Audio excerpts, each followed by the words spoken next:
We pre-gaming. Yeah, I got to tell you what we saw with Oh, what gas you station. tell me? It's pre-gaming. It's pre-game, baby. Yay! Pre-game, bitch. Pre-game, bitches. Pre-game. Pre-game, bitches. Pre-game, bitches. Pre-game.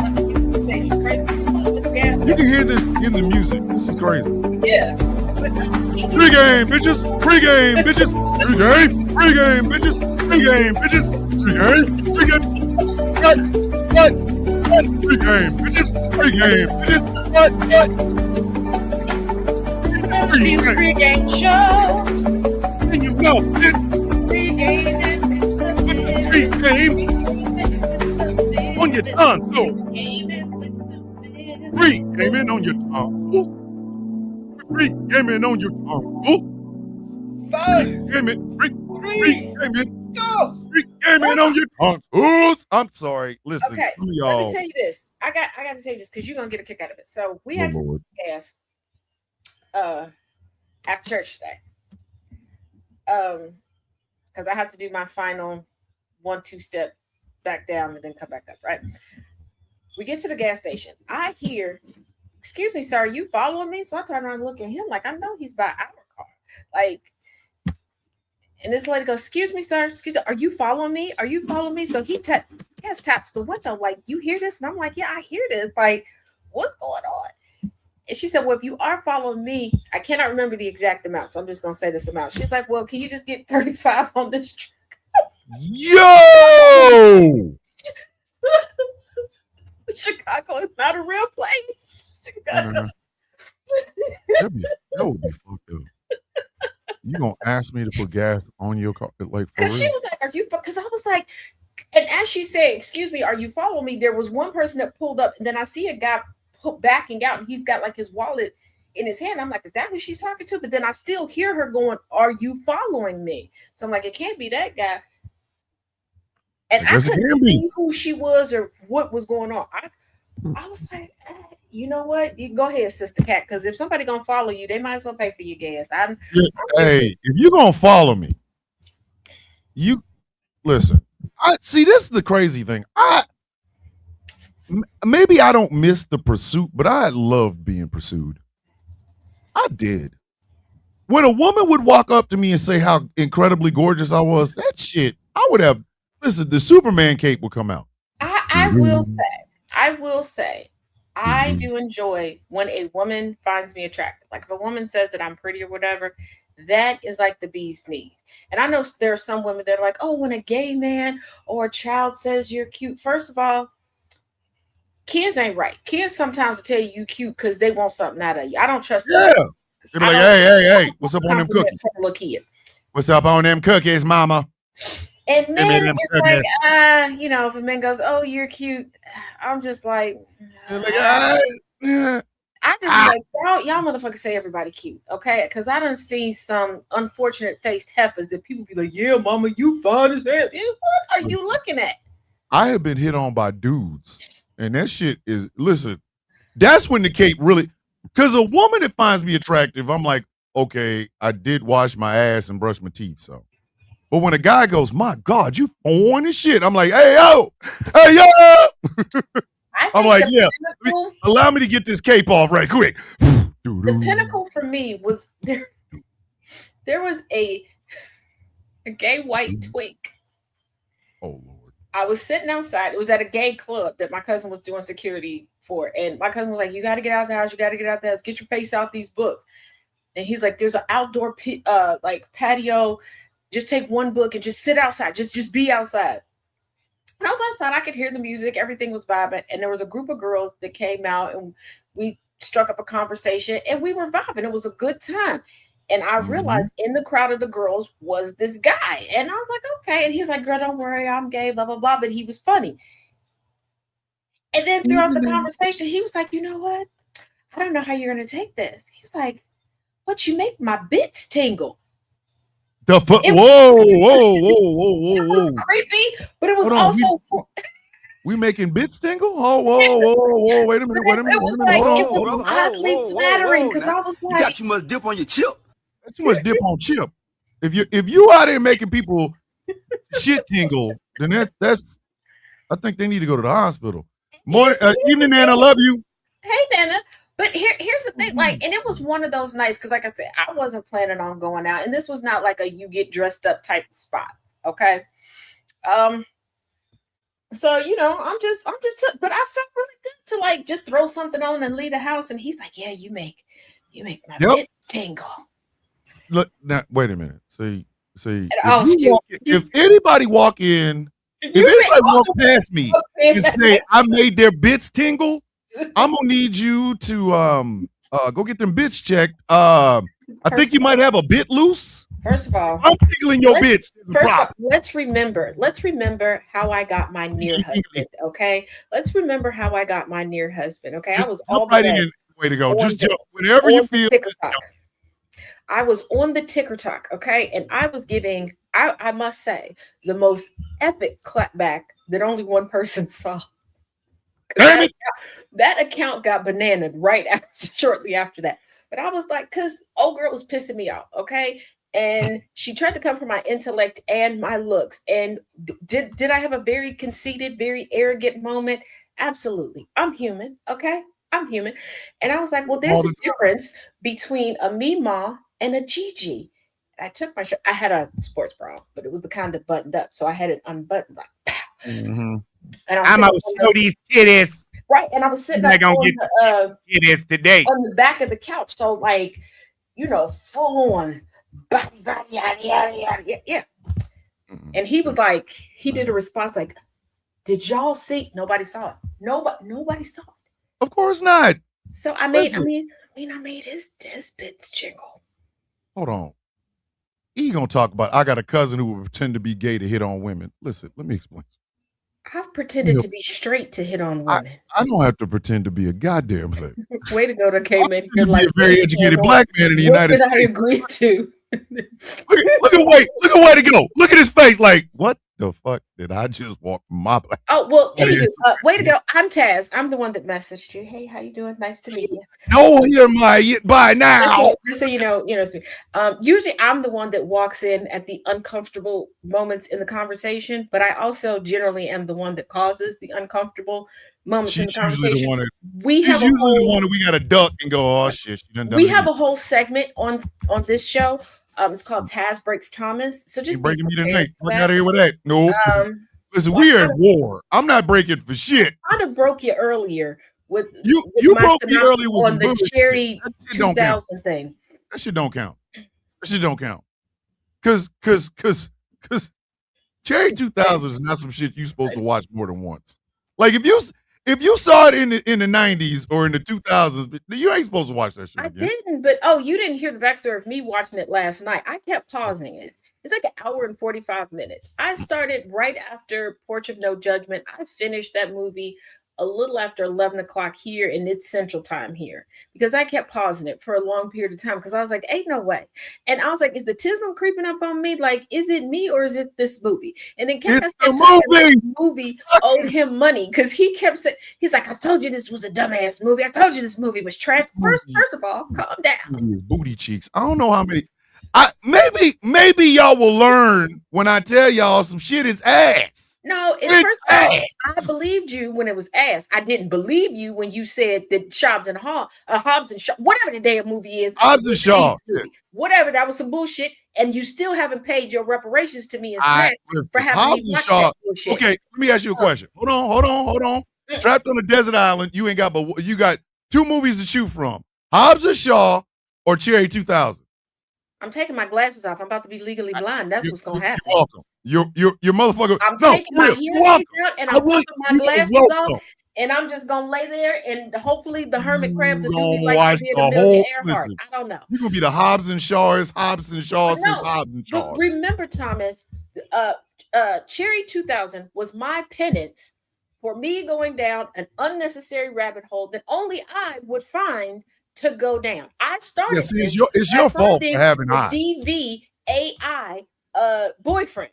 Okay, SC with the $1.99. It's your fault for having eyes, sir. It counts. She broke you. Pay up.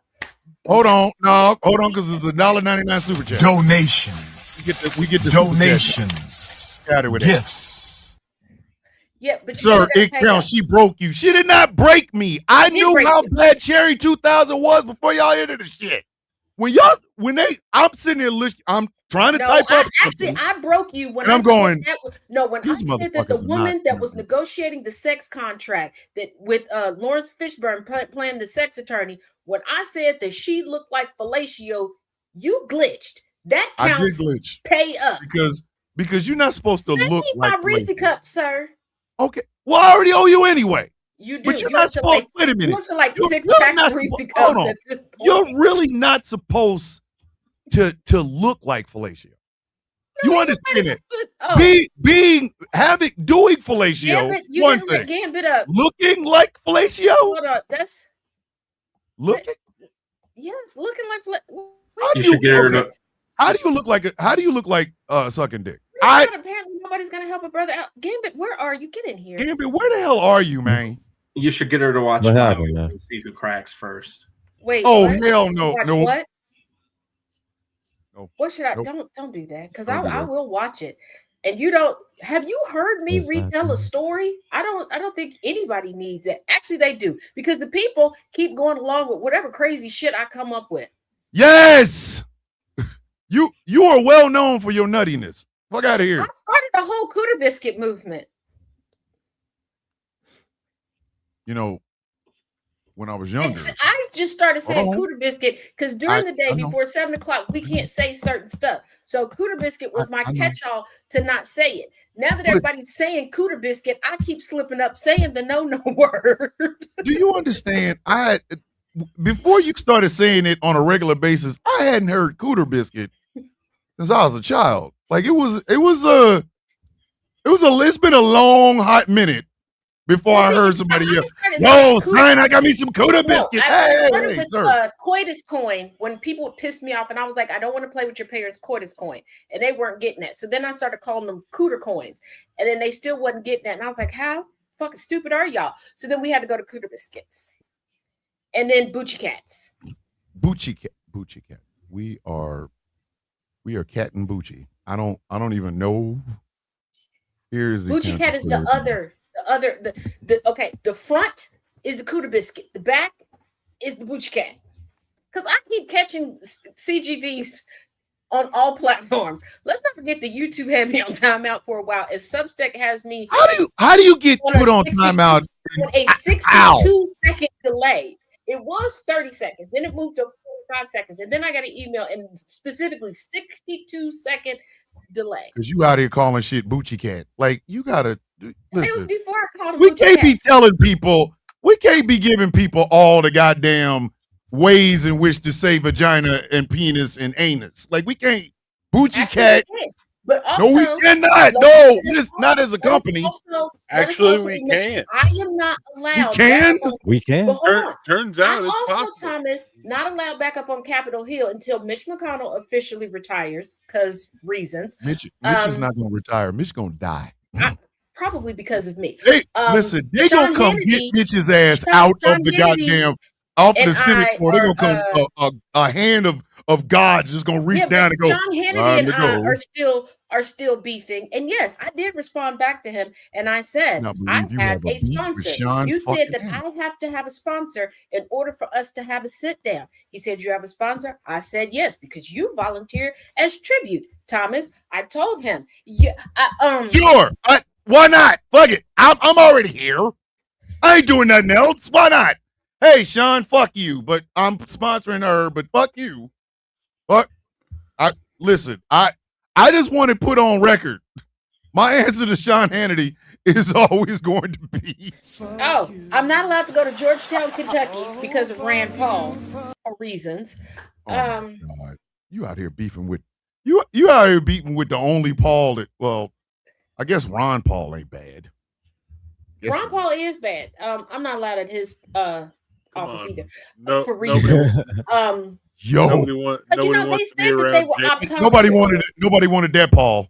Well, they said that they were optometrists, so I was like, "Hey, y'all tried to start your own like doctors organization that didn't work out well. Like, are y'all money laundering?" They didn't appreciate that question, and evidently, you shouldn't ask that question with cameras rolling. especially when the cameras belong to other news outlets because they call the news outlets there for different reasons. And did you know that you should not throw glitter penises at people because they don't like that? You really shouldn't. They don't. I mean, you know what I mean? Like you can't. I'm as straight as I come, and that's just. Who knew that was a problem? I mean, generally, people don't really like penises thrown at them, you know. I mean, but especially if it's like glitter penises. I mean, yeah, I'm just saying. I'm just saying. Yeah, like Jolly Good Ginger and the whole. Well, I'm also no longer allowed to order tadpoles. Yeah, online. don't throw that at me. But if it's just confetti, this just happens to be shaped like dicks.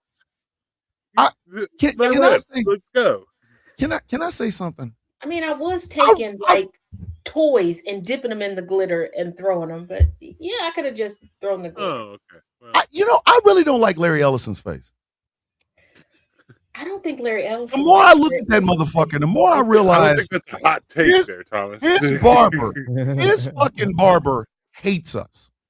His barber hates us because his barber, after he put all that Botox in his fucking face, because from the neck up, this motherfucker look like 25. From the neck down, he look like 65. Bitch, they ain't supposed to be together. Hold on, wait a minute. Like this weird conquistador thing going on. Let me explain something. I wouldn't do what I do if Tristina would stop backing me up. Okay, I said fellatio face. Yeah, it's Tristina's fault. Hold on, not your fool jerk with the $1.99 super donations for Reese's cup. How you gonna come? Listen, hold on. How you gonna come in and just start throwing Reese's cups at her? Like you just got here. Like just. Why not? People getting stuck together during smacks and medics had to put the guy down. Why not? Yo, have you heard of people getting stuck together during smacks and medics having to put the guy down? Doesn't get put down. The guy That's in my new movie. They surgically separate them. Hardly did you miss when we had because between the honey jars and the termites, the hamsters, and the ants that they put up the Bucci cat. See, this is why I need a night show. This is why I really desperately need at least an hour-long night show because I have stories. Yeah, I've got them. Plus, if people don't properly evacuate the Bucci cat before putting people or Bucci cat jewelry up there, they can become FOS. Which they will put that on your medical records, full of shit. And you can get so impacted that you could be doing things the other way, and it can come out that way while you're doing those things. I'm just gonna be honest with you. If now I did date a woman once. She was a plus size woman, but she was a little bit tight. She was a little. There wasn't a lot of room in there. And at one point, towards the end, if you know what I mean. I found myself literally pushing down on her to get the fuck out. Like I was like, "Yo, this, what the fuck is going? The fuck?" And I remember making a joke with her and shit, like, "Hey, yo, the fuck did you put in here? Because I can't get out. Like this is, I'm like pushing myself." You can have lock, John. You can have lock cooter biscuit. Listen, I don't give a fuck how you lock it. I just think it's. It's not. I don't way think to go. Welcome to the pre-show. The pre-show is usually a little bit more wild than the actual show. Yeah, it's actually hilarious. Some people just naturally clink clink. I was not prepared for her clink clink because you thinking she's a 225, 250-pound woman. You know, you ain't supposed to have that. Your shit is not supposed to be Chinese water torture. It's true. I'm expecting. And mind you, this was at the 45 minutes or an hour of and then it's still out here like a log jam. What the fuck? You must sit all day and do Kegels. Water torture makes it. But you know, once a month, that shit was unnecessary. We should just do a Saturday night show once a month because we can't do this every week. Because if I get another love letter, I'm visiting everybody who watches and listens house with a therapist, and we're gonna find out what the hell's wrong with y'all.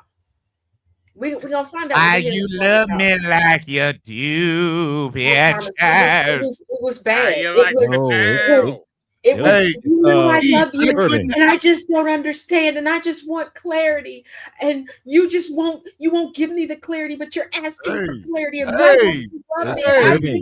People want that clarity, goddammit. Oh, it was disturbing. Some people want that clarity. I just didn't respond to this person after they told me that they were controlled by Wi-Fi. Yep. I don't know when I became crazy. Yep. Did that happen here? Yep. Did we just hear that? Yeah. A person controlled by Wi-Fi? At the beginning, no judgment from yesterday. I'm head out. I read the love letter to Taz that was sent to me in my DMs because I need this on record. Like, all jokes aside, I needed to chronicle this because I think if this person ever saw me in public, they're gonna try to Buffalo Bill There's me. Gonna be some sexual healing because they made out a Wi-Fi law. Nope. It'll be more of a it puts the lotion on or it gets the hose. Right. Listen, I don't think. Listen, I wish she was AI Nana J, but she's a real person. And I did a deep dive through their page because for a while I was like, is this a bot? Like, is this an AI page messing with me? No, it's a real person because this person accused a friend for some still, a former friend, but a former Villains Guild member, Community Peen himself, of being more than Community Peen. Now she got her eyes set on me. I don't know what it is about people who bounce from Community Peen to now coming after me, because there was another heifer that was like, I just want the cuddles, Taz. I just want to cuddle with you. What the fuck? What is it with Taz, I need you to take the car out of D, put it in R, back the fuck up. Mr. Community Peen himself. The fuck? She accused Mr. Community Peen, and now she coming after me. This is the second one. You know about why is everybody going? I don't have a penis, ladies. I don't. I promise you, I don't. Did you happen to see that the other day? Speaking of accounts, did you happen to see that the other day? Whenever somebody that doesn't particularly like you, said that the GC no. Oh, okay. But associated with the other one. Wait a minute. Not ready for the world? No. Starts with a D. Birth of the what? Starts with a D. Oh. Former friend of Community. Community Peen. Oh, that guy. What about him? He said that he did a reply to one of the GCPR videos. It was like, I know this page is ran by his wife. You know what? I said, how do you know that? I'm gonna be that's news to me. I've heard so much shit about myself over the past 3 days. It's just the most ridiculous shit I've. Apparently, I'm on a for life. I'm on a for FBI for life goddamn list. I can't have guns in North America. I'm being sued for $500 billion. We're now minors, but also I learned that even though I'm a minor, I'm also a womanizer. Yeah. Apparently, I'm a fucking deadbeat that should never say more life. And evidently, I've been grifting all over TikTok, but I never asked for money, so I don't know how I'm grifting. Oh my God. I got to be the worst grifter ever. But what got me is that need lives. Some of y'all need womanizer. And here's the thing: I found out I was a womanizer because somebody tagged me in something, and somebody responded, "Yeah, bro's such a womanizer." I'm a bro now. I made it. Wow. All right, bro. I'm a fucking deadbeat that should never say more. I'm claiming that shit. Yes, he's the hit maker, songwriter. Apparently, I'm on everybody's watch list. In 2023, when somebody said that I had 3 baby mamas out there somewhere, I am magical. I'm a magical. You out here just slinging penis, Miss Taz. Magical Leah Pleurodon. Leah Pleurodon. Hey, sis, love you. That's my sister. Daddy's in the building. Yeah, because I'm like, y'all do know I saw I'm Randall. a girl. Good evening, Randall. This is the pre-show. Every day I have to tell people I'm a girl. I am a girl. Like my profile picture is generally me. Like, listen, I'm a girl, y'all. I find it amusing. I find it amusing. That's why how that's many why we have motherfuckers Gaylord the gay unicorn. I'm a unicorn. That's what I said. I find it amusing how many motherfuckers swear they know nothing about me, but they'll just say some shit and people believe it. Oh man, you know he's getting his house is repossessed by the what the fuck. Nana J said the two of you are forever corrupt. Yeah. Listen, I'll be corrupt. I don't care. And here's the thing: it started shit is weird. I'm hearing shit about myself that could not the possibly make mustache and beard filter on TikTok, and I did that with a couple friends as a joke, as a pimp named Slickback, and people were like, "Oh, you look like Cat Williams." And for some people who don't know, Cat and I as teenagers were like two neighbors. Like he was in the same neighborhood as where my grandparents lived, so we did cross paths. So I was joking with that, and I was like doing all the sounds like a pimp named Slickback. There are people who really they think you're a pimp. They think you're a pimp. They think you're a pimp. They think you are a pimp. They think Chaos is out here just being hoed out. You know what I mean? One of your hoes. Because you know, because you just be pimping, just pimping, just all kinds of pimping. Just when I heard that I was being sued for $1 million, I thought that shit was hilarious. I'm like, by who? What the fuck? First of all, I don't know why people think for $1 million what are you talking about? He's being sued for $1 million followers. I can tell that man what to do. Okay. Listen, I just wish some people would go. What it is like I really just wish some motherfuckers would go to therapy. What it really is that you really like being sued for $1 million followers. Yeah, like seriously, some of y'all need to go to therapy. Y'all think way too much of me, and it's weird. Like I'm like really weirded out by some of you motherfuckers. Y'all like, you know he's being sued. He's on the goddamn FBI wanted list. I'm sitting next to Bin Laden apparently. Watching now, only one of them would assume Taz is a trap. You know what? They would. I have had incels during my news show accusing me of being a honeypot. A fucking what? Accusing me of being AI. That's why I started doing the AI voice. Because no, wait. They thought you were AI. The villain feels my therapy. Hey, George. That's why I started doing the AI voice. I don't want to play no more, man. These people are fucking nuts. Some of the most incredibly fucking stupid shit I've ever heard about myself. No, Thomas, you should see people's reaction. Like when I run into people in real life, the biggest thing, oh, you really look like that? Bitch, what did you think I look like? Like, I don't know if that's a compliment or if they're disappointed. Like, what the fuck? This is why Elijah is necessary in the game. He's a malignant shock jockey who gets his rocks off causing pain. Yeah, George is going to create. We decided now it's Taz 8000. I got upgraded from the 3000 model, so George is going to create the film Taz 8000 because Taz 8000. Why just have a standard girlfriend when you can maximize your girlfriend experience with GCPR AI, the only AI for you? Hey, listen, I'm just telling y'all right now. Gamba's doing all the voices for the dudes. I'm not doing it. Like. Listen, y'all don't want an AI model of me. You ever had a depressed, horny man in your house? They keep trying to pay for it. Hey, y'all ever had a depressed, horny man in your house? They trying to. I really like your boobs, but please don't come any near with you. I'm really crying right now. They want the Thomas by the Pool Chronicles calendar. That's what they want. They keep asking. They can have it, but I'm not going to be very enthusiastic in the shit. Oh shit! Listen, you know what? Now, hold on. In the rain, if you put me in some rain in a long coat, I'm the sexiest motherfucker you ever seen. But you know what? Poolside, I don't, you know what I mean? Like, I'm just saying. You know what? We did mess up. Today we were supposed to auction Thomas off. So we're going to give y'all an extra week to get your money together. Next week. Hey, I ain't sending nobody no dirty messages.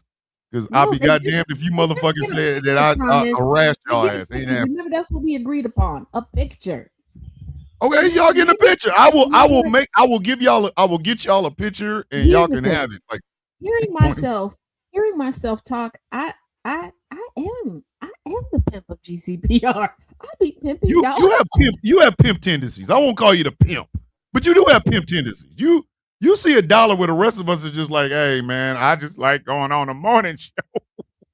You be like, yo man, you can make money off of you. I'm like, hey yo, what the fuck? All right, way to go. What the hell do you have behind you? Do I even want to know? This is a bad time. What is it? No, it's a Trump hat with the Revelation verse on it about wearing the mark on their foreheads. I thought it was appropriate.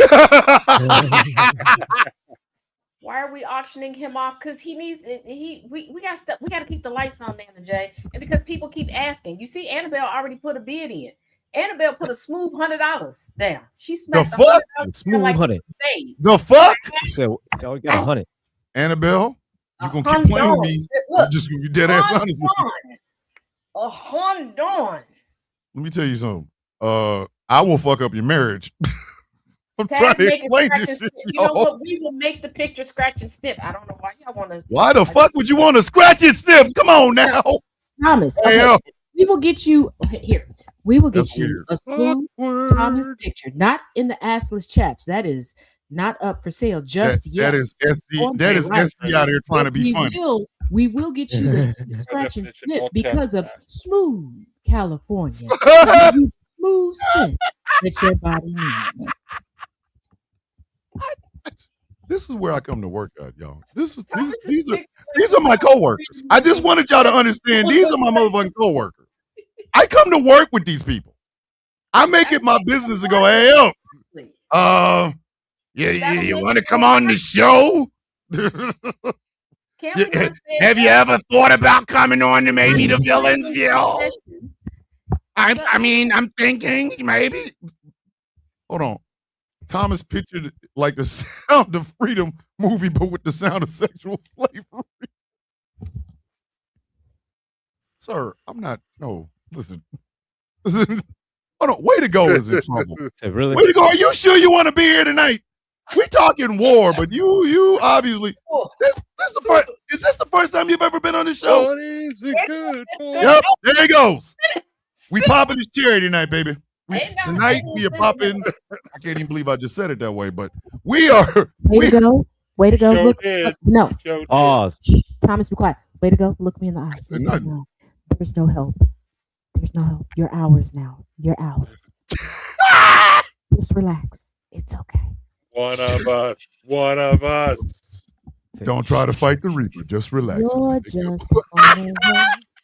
just let it happen. You're gonna like being. Hey, don't say it like that. Just let it happen. That's odd. Just don't try to fight the Reaper. Just relax. We got cocoa butter in our baby Earl over here. We got you. We're not gonna let you out here ashy, sir. We will take very good care of you. This is the help. Listen, he's like, yep, there's no help coming. There we go, Ken. We're not. Abandon all hope, all ye who enter here. Everything will be all right. We tend to party like rock stars and shit. We got snacks. Hold on, wait a second. We got snacks. Do we still have snacks?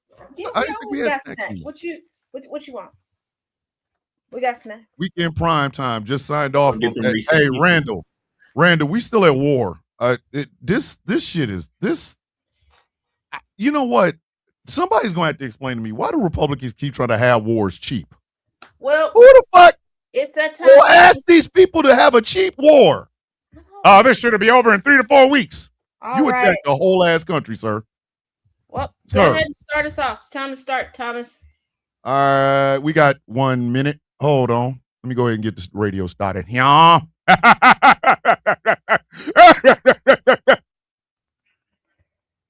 don't want to play no more. Well, you got to play. I know. Hold on. All right, hold on. And 5, 4, 3, 2. Nightbird said, "Do not go for the Reese's. It's a trap." Yeah, don't touch my Reese's. That will be a trap. Now I'm gonna have to have eternal beef with you. We'll explain. Ladies and gentlemen, it is 9 p.m. Eastern Standard Time on a daylight savings time that nobody really asked for. You know what time it is? It's time for you to hang out with these nuts. Ladies and gentlemen, it is The Villain's View on GCPR and streaming over on the YouTubes, over on the not TikTok, the Twitch and Facebook over at Ghost Claw Entertainment. My name is Thomas Bishop. I am known as The Villain. I am joined by my regular group of cast crazy rogues. They're not young rogues. I am the young rogue, or I was the young rogue. But to my immediate right is the lady that sells all the tech, all the records up here. She hosts the Taz Effect weekdays, 3:30 p.m. Eastern Standard Time on these GCPR airwaves. She also happens to be the person trying to get me in a calendar. And I am depressive. This is like trying to put Jack Kerouac in a swimsuit edition calendar. But she gonna find a way to make it happen all the way from Taz's $10 theater. I know her as my little sister. You will refer to her as Taz. Taz, say hello to the people, please. Hello to the people, please. But in all seriousness, here at Taz $10 News, we will be breaking all things down to you and selling you a side of AI girlfriend or AI boyfriend, whichever one tickles your fancy. And coming soon is an AI Thomas just for you. Yo, how did I end up in this? The juicy meat. And here comes. Listen, just in time to mess with us. Here comes Sigrid with her. You know what? Never. Here she go. To my far right is the angriest IT nerd on the East Coast. He hosts all the things that you see on the screen right there. The man works harder here than the lights. He's funny. He's opinionated. He's smoother than Smooth California. I refer to him as Gilbert, my little brother. You'll refer to him as the angry IT nerd. Say hello to the people, please. Hello. I'm confused. I've been confused all day because I've been confused. I'm just confused. Just confused. All right. He's shit been happening. That ain't supposed to be happening. And movies have been watched. And he's not the shit just going to shit. You know what? It's just going to hell. It's just going to hell. It's just going to hell. It's just going to hell. But how's everybody doing tonight? I'm doing great. How's everybody doing? Man said, listen, there was films that people put on celluloid that wasn't supposed to be. There were decisions that were made. Signatures were signatured. Somebody was paid for a movie. Things were greenlit that should not have ever been greenlit. Should have been blacklit. Shit was real. Shit was real in 1987. Wow. Okay, shit was wild. Woo! Shit was wild. Shit was wild. 80s, okay, shit was wild. Okay, why is Sigrid bombing us with her all American tits? Thank you for reminding me, Harley. I certainly forgot. Sigrid, we watch. She is out here freedom tits, and I don't know why we even have to go here. To the bottom left, my bottom left is the man with one of the cuddliest, one of the sexiest beards in the Midwest. He is co-host of Rules and Acquisition. He is our struggle of condom, self-love lube, and Taz $10 theater spokesperson. I'm pretty sure he has something teed up. Don't drink anything before he gets through with it, because you will choke. He's gonna catch your ass off guard. I refer to him as Nate, my big little brother. You refer to him as the General Gambit. Gambit, say hello to the people, please. Hold on. Ladies and gentlemen, fuck your feelings, loosen your wallets, and remember, cooter coins. Now that's hard currency. Ding. It's a cooter coin. It's a cooter coins. That's hard currency. Hard. Who out here spending cooter coins that are hard? Like, that's not. You gotta use it to get. They don't even sound inviting. That shit don't even sound inviting. I'm sorry. Y'all kiss my ass. They sell them in the town of Glory Hole. It's right next to Crow Pussy. The last resort. Johnson. Is that what you about to try to tell me, dog? Is that what you? No. I mean, right. Glory Hole is a subdivision of Crow Pussy. Yeah, and you can. It's a suburb While of you're at the Crocus, glory hole, you Mississippi. need to stop by the Last Resort brothel. It's a $10 house with chandeliers. It's a $10 house with chandeliers. Mama's still working in a $10 house. Coins are the exception. No, Channel. That's too fancy. It's a $10 house with incense. And for our guest for this evening, this is this man's first time being on this show, which I have always figured to be a problem. He should have been here years ago. Really, he should have. He should have been here years ago. But I am glad that he's here. Longtime Villains Guild member. He's the guy that will let you know somebody says some stupid shit and then he'll go, way to go. Ladies and gentlemen, first time ever on the Villains View, way to go. Say hello to the people, please. Hey, everybody, don't have anything clever, I guess, but I'm happy to be here. Sir, you don't have to have anything clever. We're not clever. We're weird. Josh, Cooter Coin will be an NFT by the end of this month. Okay, I'll be goddamned if we're gonna make it a Bitcoin because I'm not going to prison. I'm sorry. Bitcoin, I said NFT. Anybody said I'm researching how to do it. It's good. First of all, okay, all right, okay. If it can be monetized, I'm going to monetize it. All right, monetize it. I just ain't trying to go to prison. Okay, trust me, believe me, I have to start y'all digital dates with Angry. Hey, a digital date with Angry sounds incredible.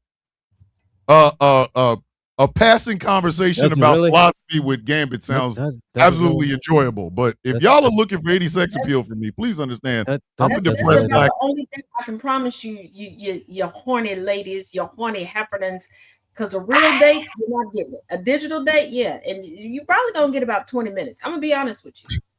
Hey, I'm just gonna tell you right now. I listen. It costs extra for me to take my shirt off. I can't just be out there just nipple free. You got about a strong 15. You got about a strong 15 minutes for me. Maybe a 20. Maybe a 20. That extra 5 minutes. That extra 5 minutes that's gonna cost you, but you got a strong 15. Cat booty coffee. I mean, y'all can hang out. We could have a personal digital date, but you ain't gonna like the shit that I talk about. You're gonna get. What did you want to be when you grow up? Alive? I grew up in the hood. Instructions of want to be do's shot. and don'ts. Okay, 15 minutes of Angry and 5 minutes of don't leave us no Google reviews. Okay, don't leave us no Yelp reviews because we made no promises.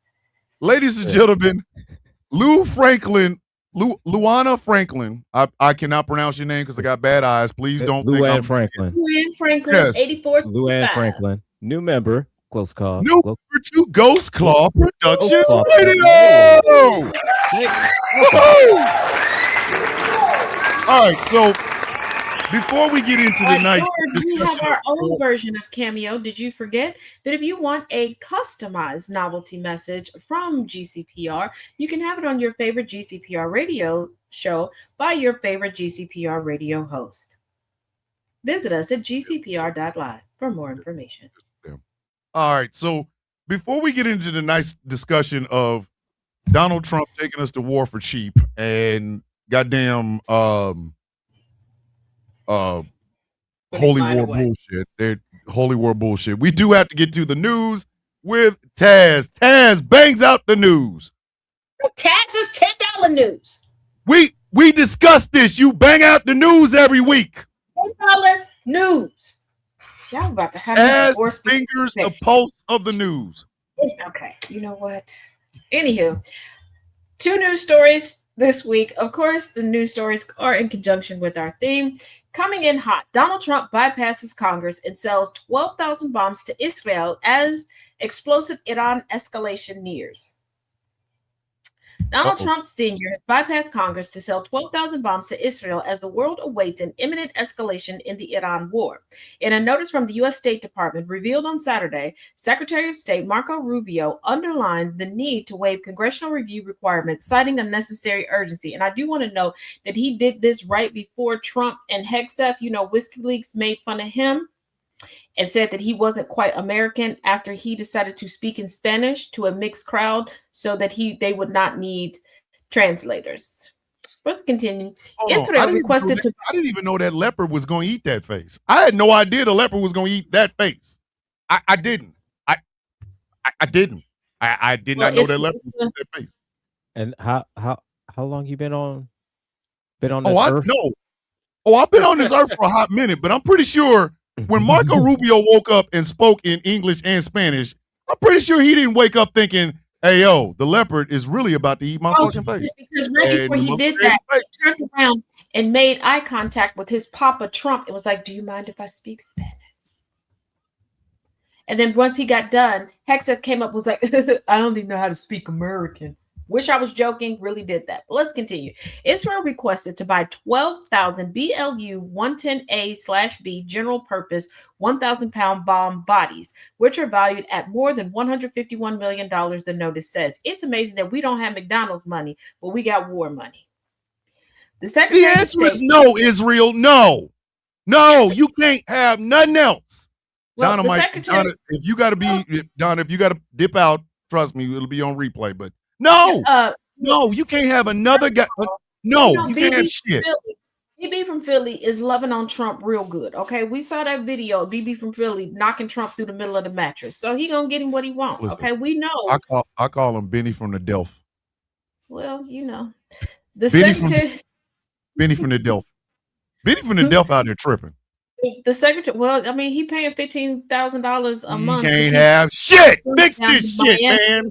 In a condo, but the Secretary of State has determined and provided detailed justification that an emergency exists that requires the immediate sale of the government of Israel, to the government of Israel, of the above defense articles and defense services in the national security interest of the United States, thereby waiving the congressional review requirements under Section 36B of the Arms Export Control Act. As he amends, it reads. First of all, I didn't know that Elmo knew that many words because Marco Rubio acts like he's dumb as shit. Marco Rubio act like a bowl of potato salad. Because he is a bowl of potato salad. I think Pete Hegseth didn't like. He was supposed to make potato salad, but he fermented the potatoes and then made it into gin. All I say is this: you play dumb, you're not going to be expected much. Nobody's going to expect much out of you. You play dumb enough. He's playing dumb. But going from that to this, a very dangerous person, alarmed as Pete Hegseth revels in carnage of Iran war. You know, the war that's supposed to be a holy war? Yeah. Brash and bellicose. He sounded more like a cartoon bully than a somber statesman. Death and destruction from the sky all day long. Pete Hegseth, wearing a red, white, and blue tie and pocket square, bragged to reporters at the Pentagon near Washington. This is never meant to be a fair fight, and it is not a fair fight. We are punching them while they're down, which is exactly how it should be. Hegseth, 45, a former Fox News TV host who now commands the world's most powerful military, has this week become the face of Donald Trump Sr.'s war in Iran. You mean BB from Philly's war, but anyway, that has set off alarm bells for critics who warned that the Secretary of Defense, pointedly rebranded Secretary of War, has rapidly transformed the Pentagon into the staging ground for an ideological and religious crusade. With machismo, Christian nationalism, and callousness towards the lives of U.S. troops, they say Hegseth's puerile displays on TV are aimed at sating Trump's desire for a warmonger worthy of a manosphere. This was reinforced by the lurid social media video that intersperses clips from Hollywood blockbusters such as Braveheart, Gladiator, Superman, and Top Gun, with Hegseth and real kill shot footage of the attacks in Iran. This is why nobody should be elected to any office, any public office that we have to pay money to, unless you've been punched in your mouth. If you've never taken a punch to the fucking face, you cannot be confirmed. I couldn't be Senator McCormick. Because that's the thing. That's the first thing I'm asking. Secretary Hegseth, have you ever been punched in your mouth? Like, have you ever been knocked the fuck out? Because only a motherfucker that has never had a fight in his life does stupid shit like that.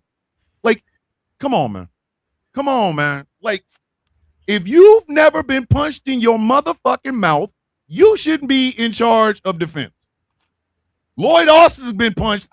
Lloyd Austin looked like a motherfucker that's been punched in his face. I also want to add this. Rumsfeld looked like a motherfucker that got punched in his face. But I also want to add this comment before we get into the crux of the general conversation. I want y'all to keep a few things in mind. One, Hexef does not believe in war crimes. His words, not mine. Two, let's not forget that Hexef has made changes within the military, carte blanche, that you got 2 times to report something. After that, you can no longer report it ever again. Keep this in mind going forward. Hexef also has been yoked up by women in his life, literally yoked up, picked up, carried out of places, okay? Because he doesn't. Wait. Women actually did this to him? Yes, we discussed. I thought that was a lie. No, because you know what I do when I get bored. Oh Lord, she going down them holes. Also, Pete Hexef is known to pee on himself in vehicles and in front of hotels. Well, isn't that if nice? you've never been punched in your motherfucking face, you should not be Secretary of Defense.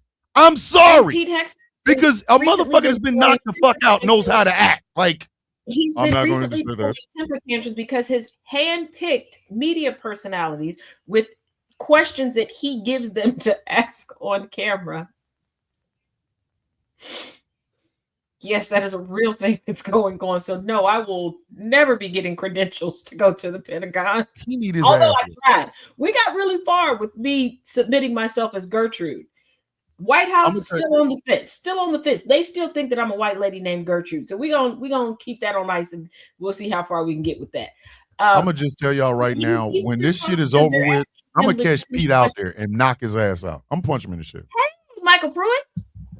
I'm gonna knock him the fuck out. Like, I'm serious. Like, you changed the fucking name of Secretary of Defense to Secretary of War. You using all kinds of clips and bullshit, but your punk ass ain't never been in a fucking fight. Yeah, man. He was in a fight with a urinal once. He was in a fight with a whiskey bottle once. He was in a fight with some demons. Way to go. What'd you say he was? What'd you say he was in? He took a shot to the balls with a skateboard, though. Yeah. See, that ain't enough for me. No, I bet it won't hit a motherfucker type shit. Like, seriously, I need that, because I don't think you should send somebody to war if you have never experienced being shot at in a drive-by, had your mouth cracked open, punched in your shit until you got put to sleep. If you've never been in a fucking fist fight, how you gonna leave somebody in a fucking fight? Iran was like willing to chill. Okay, they were like, "Hey, let's go back down to the table and let's get this." Trump decided to do his posturing, right? And Iran was like, "You're not about to fuck with us. You're not about to play with us. So guess what? Yeah, my shit. A life for life, motherfucker. You took our supreme leader. We're coming to take you. You should have shut up." Because Trump not only was like, "Oh, this is over," they're cowering. They said that it's over and I'm the best in it. And they're like, "Oh, you about to be the best corpse." Listen, once again, I have 1600 Pennsylvania. Actually, they never changed the name back. We keep saying 600 Pennsylvania Avenue, but they never changed the name back. 1600 Black Lives Matter Avenue. Again, this is what happens when your heroes are motherfuckers that have never fought in shit. This is what happens. Donald Trump has never been in a fist fight, and it shows. He surrounds himself with pussies. Stephen Miller loves talking about brown people in the White House. Stephen Miller don't say that shit when he goes to a Mexican restaurant. Not because they'll beat his ass, but because he's going to have a little bit more guacamole in his shit. He talks that brown shit in the White House and in the White House only. When he goes to his house, he don't say that, because let's not forget, a couple people went in front of the house that him and his wife skedaddled out of and put on the market and took sidewalk chalk and called them Nazis, and they tucked tail and ran. And BB, listen, and Benny from the Delph, if you have one, listen, I don't want to hear another motherfucker. We need to put these people on it. You know what? Never mind. Let's just get into the main story. So, as Taz alluded to, we are still at war in this greatest war. Nobody's ever seen war before like this.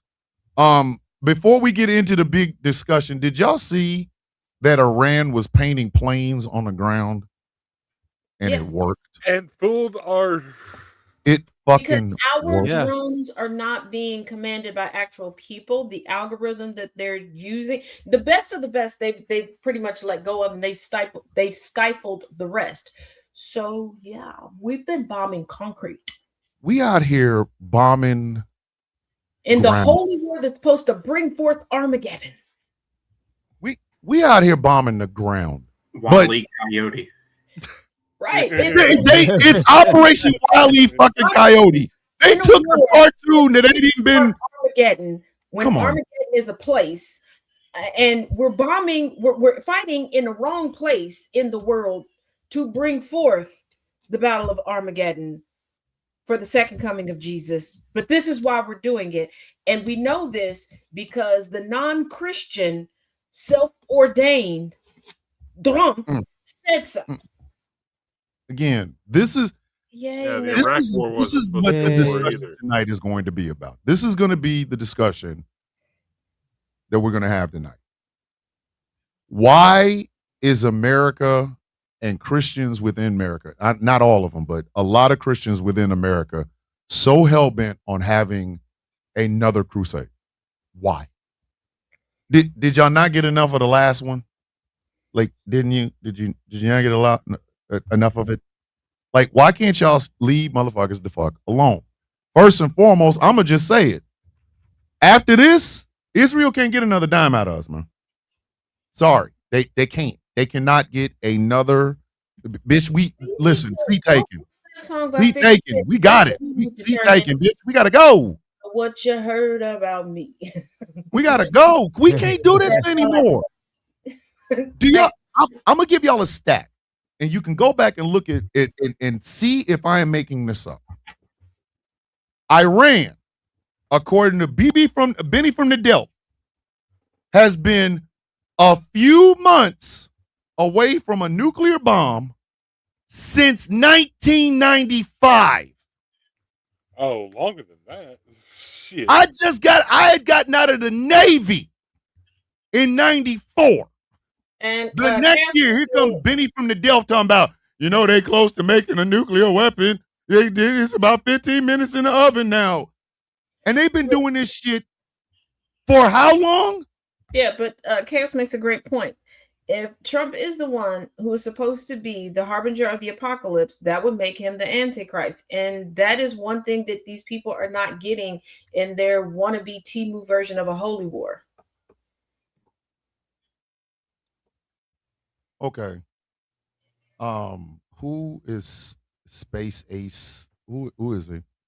I don't even understand what he's saying. Like, I do not understand what the fuck he's saying. But anyway, this is one of the reasons we wanted Way to Go to come on tonight. So, Way, could you please give everyone a little bit of background into your education and things of that nature? Please, because they're going to think we just brought some bearded white guy on that don't know what the fuck he's talking about. So, Way to Go, please regale our listeners with your entire education, please. It's not that much, but I have an undergraduate in religious studies from Liberty, which is like going into boot camp with a bunch of people who believe very literal things. And I have a master's degree in divinity, which would qualify me to be a pastor if I wanted to do that, but I cuss too much for that. So do me and Chaos. Listen. But I got that from a Mennonite seminary, and yeah, they're very progressive. So I've had both ends of the spectrum, and know a thing or two. Yeah. So here's a question that I'm going to approach you with. Because I'm an atheist and all I have is a bachelor's degree in communications. I ain't got nothing else. But what is it with Western civilization's fascination with the Crusades and holy wars and shit like that? Do you have any background into why they do this? Well, the end times prophecies, it's called dispensationalism is the technical term for it. So like different people have different beliefs. They don't even agree on what it is. They have all these different beliefs and theories about we're going to be raptured up and people are going to be saved and Jesus is going to come back with a sword and kill everybody that doesn't believe and bring all the people back now, basically. And in order to get there, we have to cause the last war. And that's where we're supposedly at. But I thought people like to live. Wars tend to listen. I have never heard of a cuddle war. I've never heard of a group of people like 50,000 people on both sides reaching out and cuddling with each other. They're not looking at death on the planet. They're looking at when this happens, there will be an ascension. The prophecy is that they will meet halfway in the air to meet Jesus for the second coming. At that point, after all these other things, they will go to New Jerusalem, which heaven, basically, Cliff Notes version, and they will live in a co-reign, like kingdom reign, with Jesus. So they will have a life of eternity in New Jerusalem. That is what they're banking on. They're not thinking in terms of living on this earth and all these things. The problem with Christian nationalism and specifically white evangelicalism is that they think that there's going to be guards at the gate with the checklist, like who can come in, who can't. Like they're going to have this checklist. Look, oh, you don't have the look. You can't get. You don't have the look. So they wait. So they really think that heaven is going to be like an exclusive club in downtown Los Angeles. Basically, welcome to heaven. Everybody can't get in this motherfucker. You ain't getting in without a whip band. I tell you right now, you ain't getting in without them hard bottom shoes. What the fuck? Okay, all right. So, but before I snap. So they have this idea of what heaven is supposed to be and things of that nature. Which, okay, great, fantastic. If you think that's what's going to happen on the other side, cool. My problem is, why do we always have to kill a bunch of goddamn people to get there? Like, don't get me wrong. If you think heaven is going to be fantastic, you can drive your car and do some things in your car and take care of that problem. Why the fuck does a whole school full of Muslim girls or Iranian girls have to die so that your ass can meet Kenny Loggins swole meat? What the, why? Well, here's an aspect. Way to go. Am I wrong for saying it that way, though? Am I wrong for saying it that way? Here's the aspect that you're removing from that, because when it comes to specifically evangelicalism in the United States, there is a longstanding history of its roots being in racism and using it as a weapon instead of a tool of edification and unity. Because according to the Bible, according to the doctrine, okay, you're supposed to come together in one accord and live as the body of Christ. And, you know, all the sayings that go along with it. But they don't. They use it as a shield, as something to stand on, to have moral superiority, to project all of their ilk onto other people. It is almost as if they have decided that if they project their sins onto other people, they are pure. And that will get them into heaven. And this is why they're always talking about, oh, I don't want Sharia law, Sharia law, Sharia law. They live and want the rest of us to live more in alignment with their boogeyman Sharia law than anybody who actually lives under Sharia law. Like they do talk an awful lot about, we don't want Shania law up in here. Bitch, that is 920. Shakira law. So way to go. Because the question I have, you ask most evangelicals.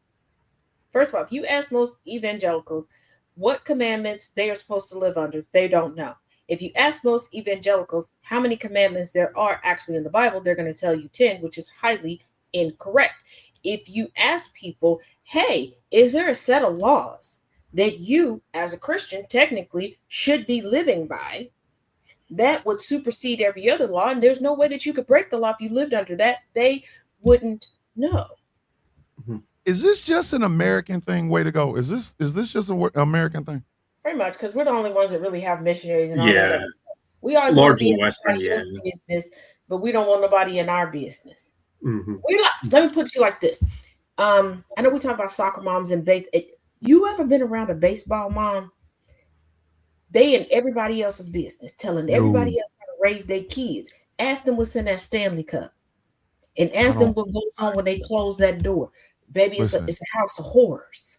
I'm afraid of soccer moms. I'm afraid of soccer moms, baseball moms. Basically, I'm afraid of white women in the suburbs who put their kids in sports because they will cut you. And I'm not trying to add that. It's like I'm cool, like, you know what I mean? So flash forward to this particular conflict, because they don't want to call it a war. I'm gonna ask you a straight up question. Way to go. Is this a Benjamin Netanyahu production? Oh yeah, he's all over it. There was a report that came out today from Wall Street Journal that said that Lindsey Graham was going back and forth visiting with Netanyahu, giving him tips on how to pitch the war to Donald Trump. Lindsey, if you don't get your ass back over here and come out the fucking closet, what's wrong with you? Yeah. You over here giving advice over in Israel, bitch. You have a problem here. You are South Carolina's most eligible bachelor, and you damn near 80. Sir. You shouldn't tell anybody else how to do anything until you learn how to open up that closet with your Blanche Devereaux outfit. Stop playing. I know George Bush is sitting somewhere boxing. He is punching the air like, do you know I had to duck shoes? Do you know every excuse I had to come up with to have my war? Do you know I tried to get my brother to steal an election and they still asked me about that shit? And this motherfucker is out here doing this shit. He just made a war. He just decided wars are us. That's what he out here doing. He was just like grand opening, grand closing on the war. Blah. That's where you get. He just like splat.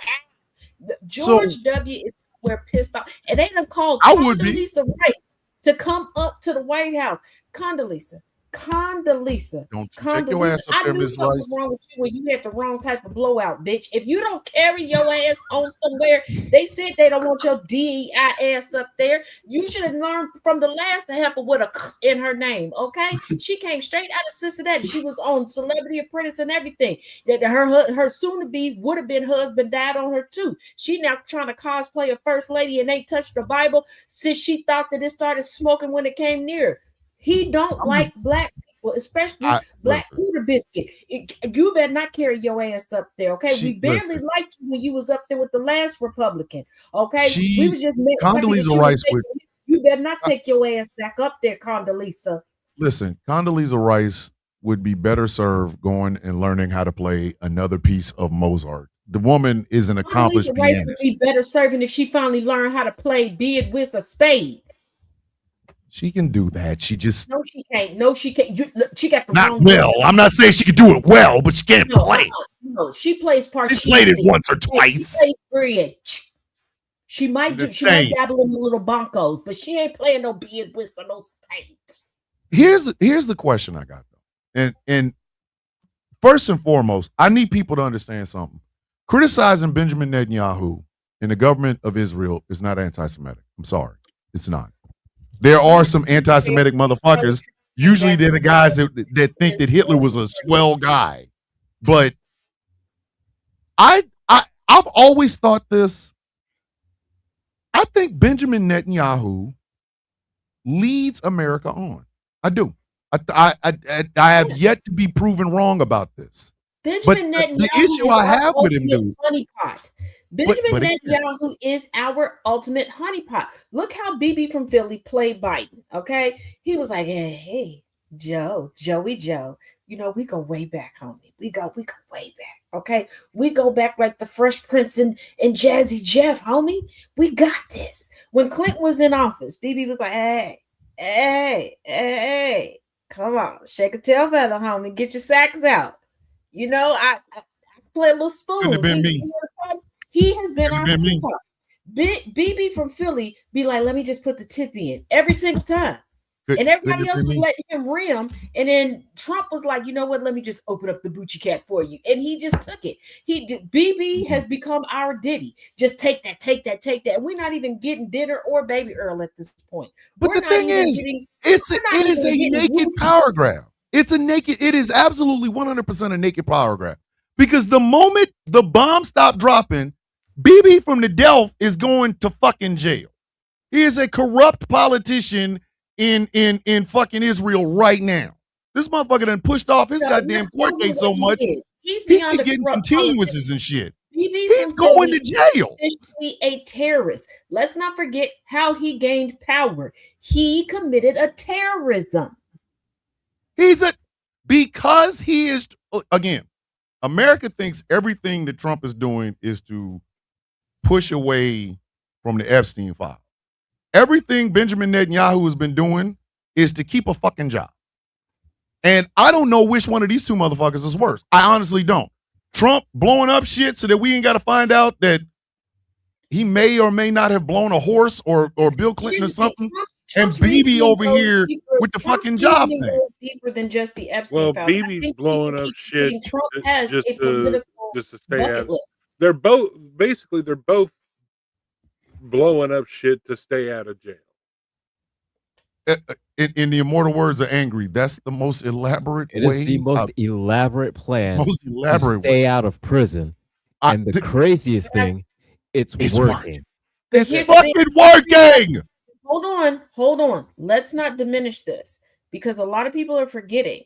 Trump had a political bucket list he did not get to fulfill, and he is upping the ante and pressing fast forward to do it. This far exceeds Epstein and documents. He has a plan to eliminate the legacy of Barack Obama.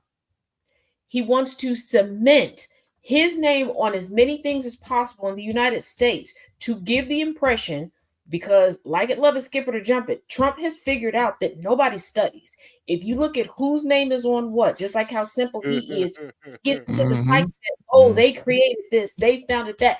That's what he wants. He couldn't do it in real estate, what he originally wanted to do. He wanted to ascend from just being a borough developer. He wanted like a name like Helmsley or something like that. He couldn't get it. So he's going to get it in politics. This is why he's slapping his name all over everything. This is why he's putting out the narratives that he's doing. This is why he is trying to do his own manifest destiny. This is beyond just the Epstein files. He is trying to complete his bucket list. And this is also why he's now aligning himself with the evangelicals and proclaiming this to be a holy war, because let us not forget, because Tasty Farms didn't forget, during his first term at that CPAC, the Golden Trump that they were kissing, licking, and taking pictures of, he wants to be our version of an Ayatollah. He can Ayatollah's nuts. I'm not about to let a motherfucker who basically is a 6th grade education with a suit on fucking try. Again, here's some Donald Trump. If you want something put on your name, you can have two things. Number one, the only president ever to be impeached and removed from the White House. And two, your motherfucking tombstone. Blood clot 2026. God damn it. Like, I would be, listen, if these two motherfuckers was used car salesmen and they were selling people lemons and they were just driving off and the cars was blowing up, I'd be okay with that. The problem I'm having is he is sending men and women to war. This is the problem. You can talk all that shit you want, but the moment dead bodies start showing up, especially men and women in uniform, you gotta go. An undeclared fucking war on a nation that was not doing anything to us, brought to you by a motherfucker who has been talking about these people being 15 minutes away from a nuclear bomb since I got out of the fucking Navy and had the young rogue. We should not continue to have this go on over and over, because let's say this shit lasts 4 years. We get Trump dies or is removed out of office and Gavin Newsom shows up. if Benjamin Netanyahu brings his ass over here, I think he should be kicked the fuck out. Like, dog, every time you come here, we end up fighting some people that pray to Allah. You got to go. You got to fucking go. Like, I think he should be met on the tarmac with a bunch of religious scholars with Bibles telling them that shit ain't in the Bible, dog. You got to go. The one thing that should forever be attached to Trump's name, the one thing that people should never forget is P01135809. And what is that? Have y'all forgotten? His damn inmate number. Wait a minute. You memorized the inmate number? First of all, I have my hobbies. You have yours. My hobby is not. Listen, man. Listen.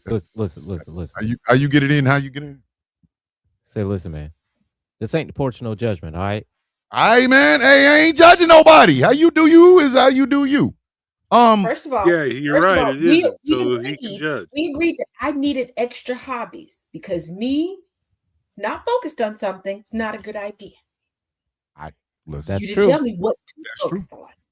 So, way to go. How do you feel about all of this? As a person who has studied religion extensively and are now watching as a bunch of fucking religious Christian nationalists send our people over to war. How do you feel about that? So I feel like I know one or two people said that they were evangelical in the chat, and I hope I don't offend you. But I think the evangelical church sort of faded out a decade or two ago, and it was bought up by the Republican Party. So what we're seeing now is more of a political movement than a religious one, as far as the farther right evangelical church. And the unfortunate thing is when you marry to political power, it very literally gives you power and a megaphone. And you're dealing with people who know how to weaponize the Bible and know how to weaponize the teachings of Jesus, or try to anyway, to do these things and harm people. And then you have people who are on the left side of the spectrum who aren't so quick to kind of advertise that they're Christians. Like, they'll do for people, they'll show up, they'll show out, but they're not like, I'm doing this so you'll convert, I'm doing this so you'll do this or you'll do that or you'll come to my church or whatever.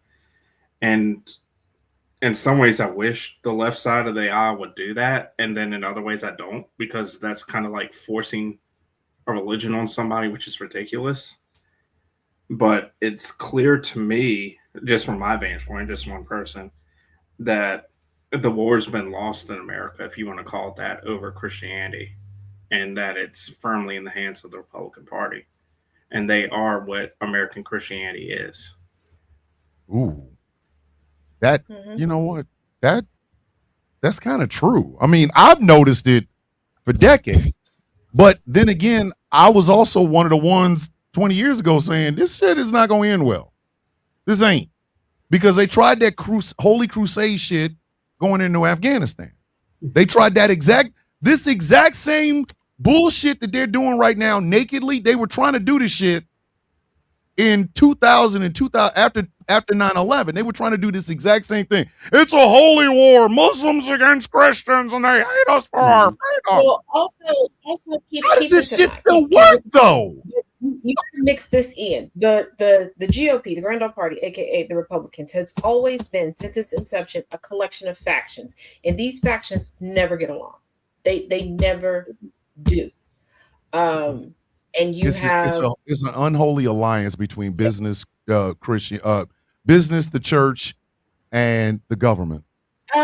For certain factions within the GOP, because you have the conservatives, you have the neo-Christian conservative, like you have a bunch of different factions that never get along, and each of them is vying for the spotlight to be the face of the Republican Party consistently. And the Republican Party has sustained itself off of narratives and talking points.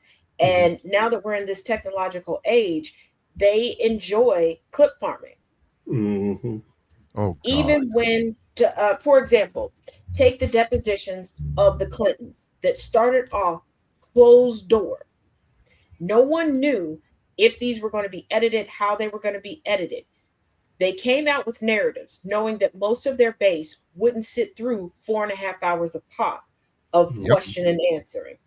And even if you did go through all of the 4.5 hours of pop for both of them, even in that, they were trying to have standout moments, clip farm moments. And that is what the GOP is. And people are mistaken thinking that these moments are to own the libs or something. No, the GOP is a party of owning one another. Their Christian nationalism is not really nationalism. It's not geared towards the rest of us. They're trying to own each other. They're trying to show you that their faction of the GOP is better than the others. Yeah, because now MAGA's even started on each other. Like MAGA has all of a sudden started doing a purity contest. It's like, you got to be pure MAGA. Fuck. James Woods, who has been outspoken MAGA all this time, is like, you know what? I'm stepping away from the Republican Party. I'm going to be an independent. No, you're not. No, you're not. You're going to become a libertarian Republican and call it a day because you have been licking Trump's Bucci cat since he threw his hat in the ring.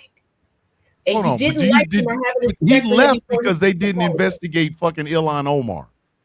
You're leaving the entire Republican Party now. Now you're gonna leave after 10 years of riding hard. This motherfucker's nuts. You're gonna leave because he's not going to leave. And a lot of people proclaim that they're leaving the Republican Party or that they're not a part of the Republican Party because the only thing most people know about the Republican Party is the conservative faction. One of the conservative factions, because people tend to hear conservative and just attribute it to the Republican Party.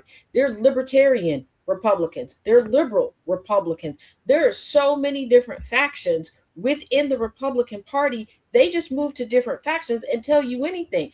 And newsflash, hey, Texas, congratulations. You're on the way to giving yourself your own Fetterman.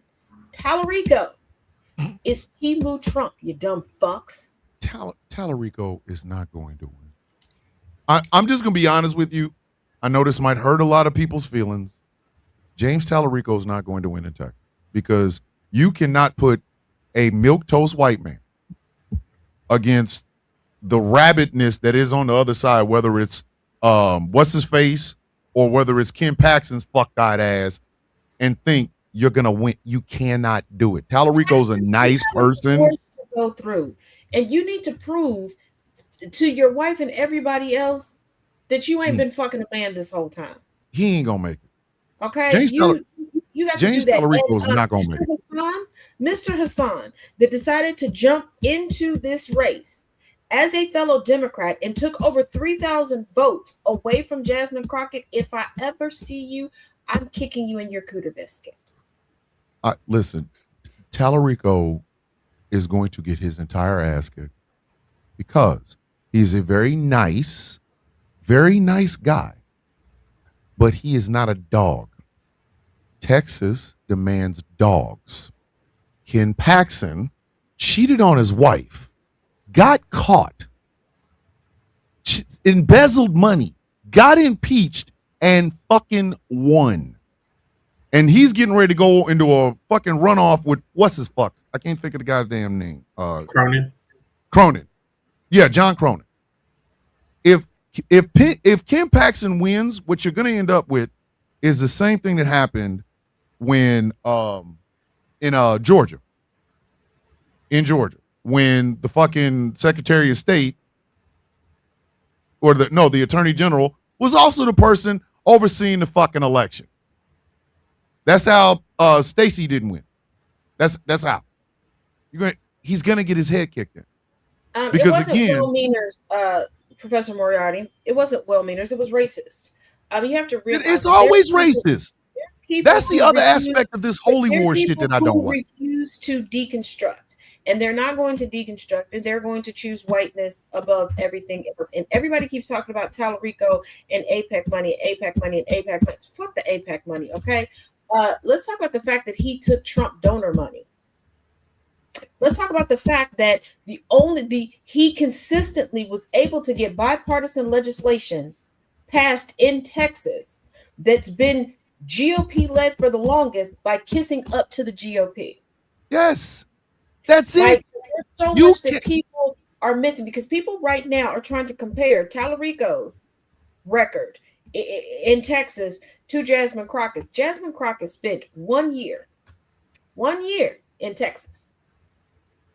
Okay. And got the fuck out. She's like, and then went to Capitol Hill. Tallarico been there what?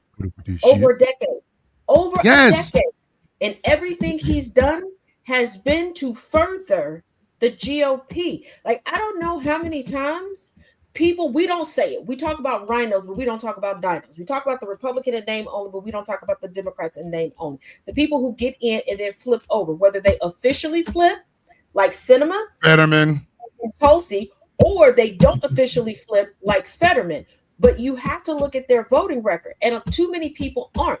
And before people get in the comment section and lose their minds, y'all gonna need to miss me with this bullshit. First of all, this is what I do. Second of all, when you come out to Black people, every time you see a Black person in politics going, well, what are they going to do specifically to you? That projection lets us know how and why you vote. You don't know anybody's voting record. You don't know the order of operations of anything. You just look at a white face and hope and pray that that white face is going to protect your white face, because you don't want to put any work into anything, but you want everything handed to you from one white face to another white face.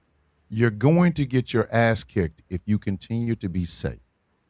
I will say this as many times as it's fucking necessary.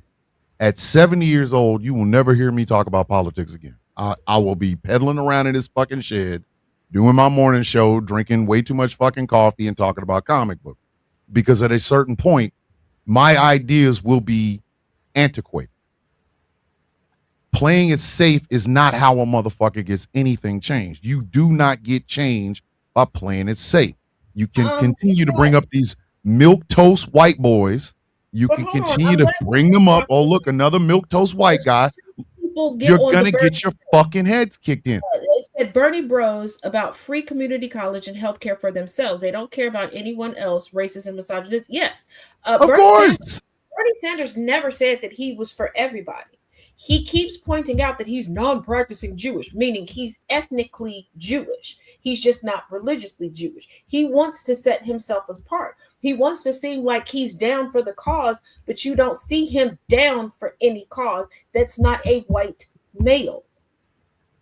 I'll even go you better. And you won't. And then somebody else, I missed the comment. Wait, here, I got it. White supremacy plus religion equals these idiots think they can manipulate God's timeline, the final piece of the puzzle. They believe they are God's boss. Therefore, there is no need to evolve. It's not that. They believe that whiteness makes them God's chosen people. They're going to fuck right around and end up getting blown up. I'm going to say it. Fuck it. I'm going to say it. Playing it safe in politics is what continues to put us in this situation. Playing it safe in politics is what continues to put us in this situation. The other aspect of it is a lot of people don't know what the fuck they're talking about. Texas is never going to flip blue. Sorry, it's not. There got to be a whole lot more of these cowboys that's going to have to smoke that last Marlboro and shuffle off to the Yellowstone Ranch in the sky before they even possibly think about flipping from red to purple. You cannot play safe with these people. And by safe, I mean, we got to reach out to them. We got to reach out. They have valid. No. The one thing I've learned over the past 10 years is if you're a MAGA supporter, fuck you. If you voted once and got off that train, I got no problem with you. You learned something. You voted twice and got off the train, I'm giving you the bombastic side eye. You voted 3 times, you are a waste of flesh at that point. You are. You are a waste of flesh. You are the motherfucker that when you do come out of this malaise, you want us to continue to reach back to the people that thought like you. Fuck you. No. And these forever wars, we literally have the ability to take care of this country. We just choose not to. America chooses what it gives a fuck about. I have a question for our guest, because specifically, it has come out, it has been confirmed, it's substantiated that the young, the impressionable, were the first ones to be told this is a holy war. You're talking about young men, women, and non-binary individuals that may have come from parochial schools, may have come from highly religious backgrounds, being told that now they're a part of a holy war. My question to you is, what is your advice for them and possibly their family members that may still be in contact with them to help ground them? Unfortunately, it's very difficult, especially with the background you described in that scenario, because it's ingrained in them. They've been taught that essentially since birth, that this is what it is. I would encourage them to seek out a proper biblical education. But the problem is, you see it a lot with the COVID, with the doctors who have education on these matters, and they're not listened to anymore. People want to seek out alternative teachings. They want to seek out what they know, what's comfortable to them.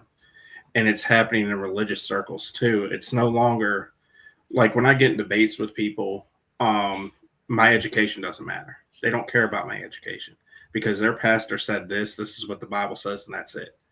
And when people have what they interpret to be their salvation wrapped up in their beliefs, they will not budge. They won't budge at all. And the unfortunate thing is, as with many things, even with MAGA voters, no one cares until something personally happens to them. And they learn the hard way, quite unfortunately. That's what Bain said. No one cared who I was till I put on the mask. It's true. And people, I know I saw some people in the chat talking about the second coming and the final days. People need to understand that prophecies in the Bible are written for that time period. They are not written for now. Oh, and what's happening now is in no way connected to that at all. And people don't want to hear it, because to wrap their arms around that concept means that they're not special.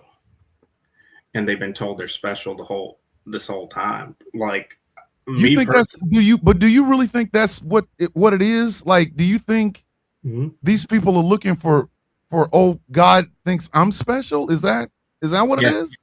Yeah. Mm-hmm.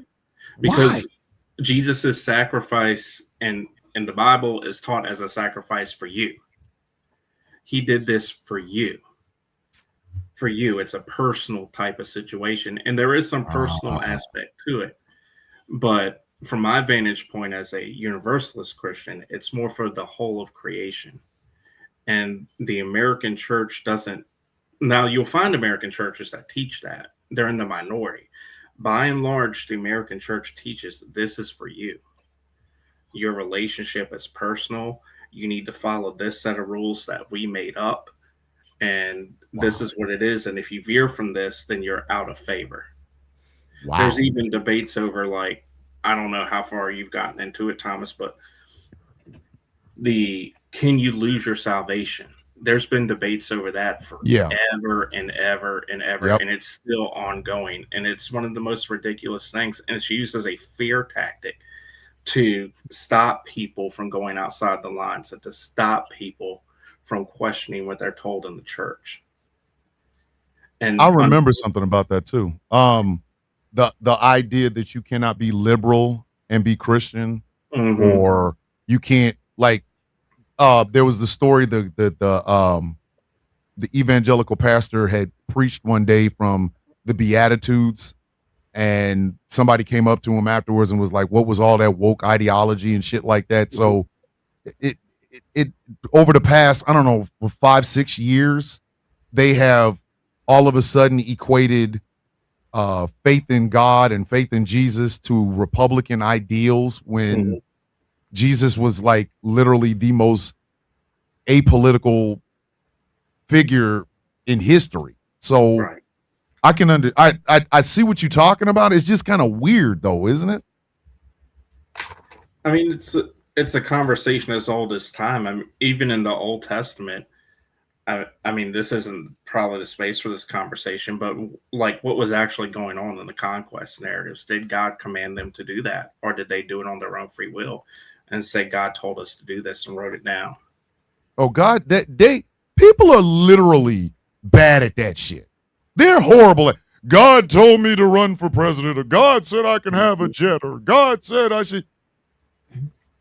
I'll tell you one thing. So many people have turned God into a gossip because if one more person comes up to me, God put it on my heart to tell you. God didn't tell you nothing. You came over here to try to say something, hoping that I would reveal to you what you think is going on with me. If you don't sit down, Sister Mary Catherine, because I know who your husband is really sleeping with. Okay, I sit over here in the corner. Why every you got to Sunday. put with Sister Mary Catherine in the goddamn? Why you got to put her on blast like that? She knew. Been talking shit. Yeah, I ain't talking shit, bitch. But the other aspect of it is, and I don't get deep off into the Bible anymore. I am a practicing Raoist. I worship the sun. I gave him a name. Kryptonian god of the sun. His name's Ra. So I do that sometimes to mock these evangelical Christian conservatives. But I'm an atheist, so I don't get it off into those things anymore. The problem I have with it is when you take that your lack of understanding the Bible and then start wars with the shit. I got 50-11 motherfucking problems with that.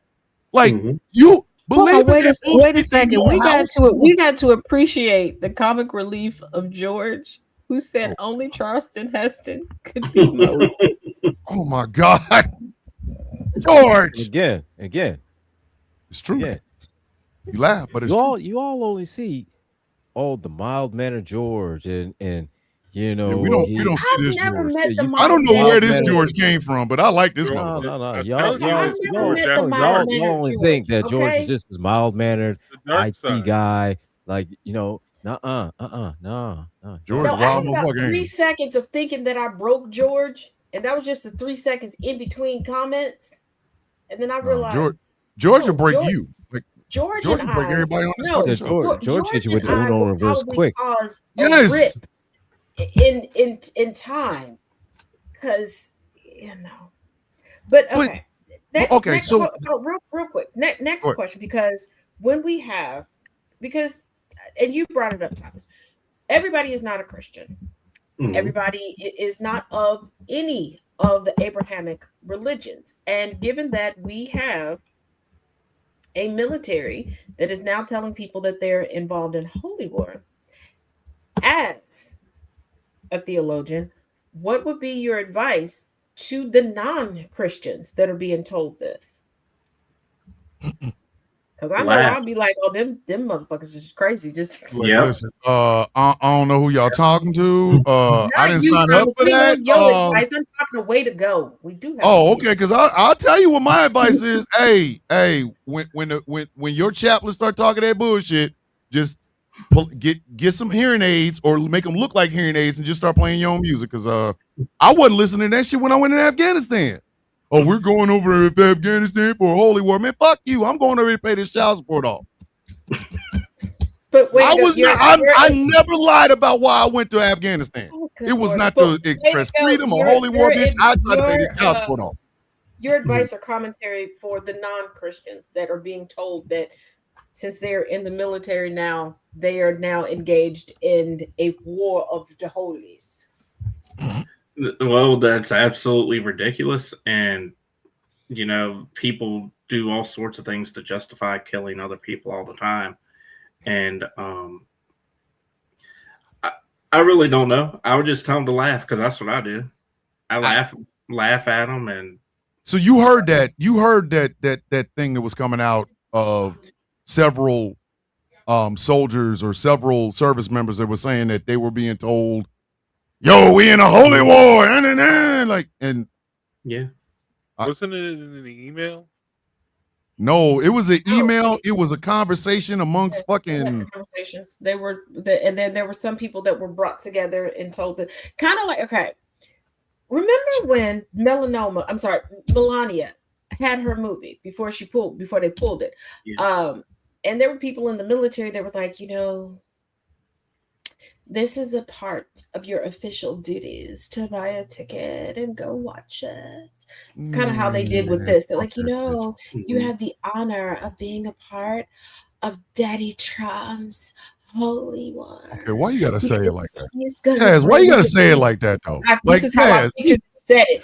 He's gonna bring us closer, and Jesus is gonna come all up in him, and he's just gonna do it for us.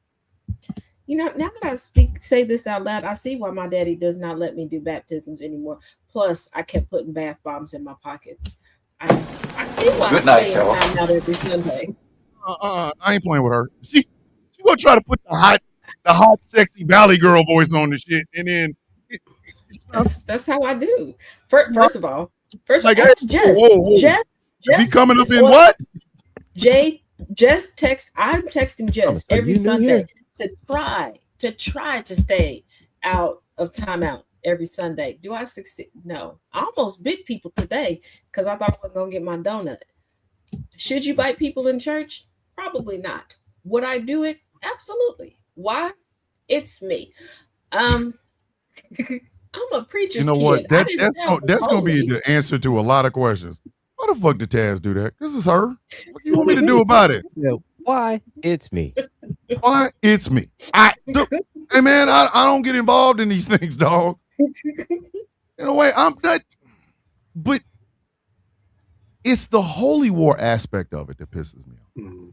Because there's that old saying that says there are no atheists in foxholes, and I'm like, the fuck there aren't. Mm-hmm. I was in foxholes. I ain't believe in God. You know what? And I'm not making this shit the fuck up. I said, Raul, please look out for me in my time, now and at the moment of my death. I was not playing. This shit was not a joke to me. Mm-hmm. And people were like, who is Raul? And I had to go explain to them, Kryptonian God and son.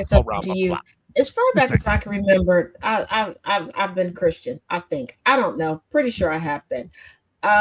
Might be some times in between. My 20s was rough. We've had that conversation. But I was doing things to do things in my 20s. It was, it's hard out here. Also, it was the 20s. I was in my 20s. Things happen. Decisions were made.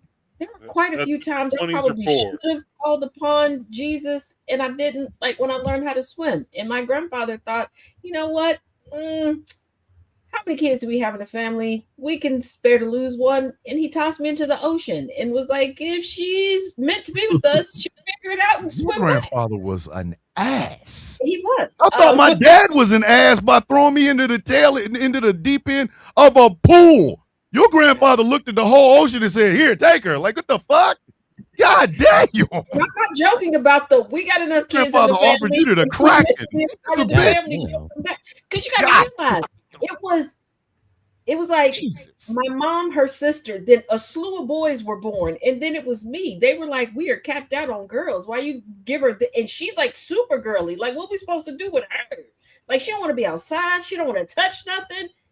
So your grandfather was going to give you to the ocean? What the fuck kind of shit is that? I've never been like, take her back, Neptune. Neptune, in your divine wisdom, take her to the briny deep. What the fuck?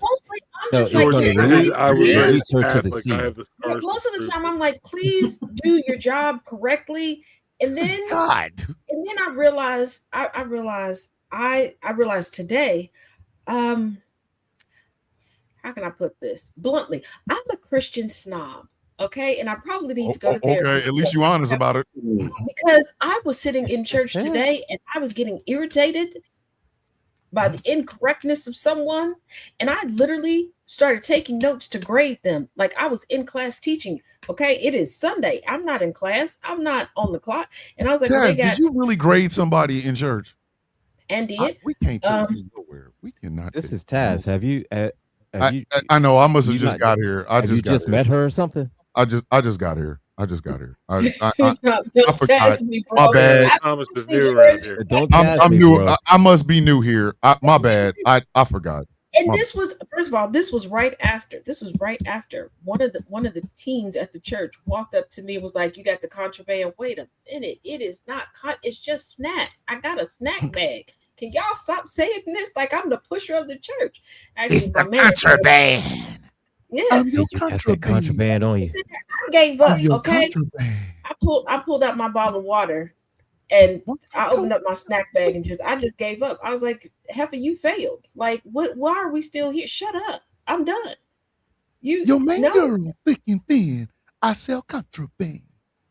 I don't say it's bad. I See, sell contraband. I blame chaos. I blame chaos because when we started our church text series. And yes, I know. I see y'all DM to me. You shouldn't text in church. You should go fuck yourself. Okay. I can either text in church or I can disrupt church. What do you want? Because both, something gonna happen. Wait a minute. Okay?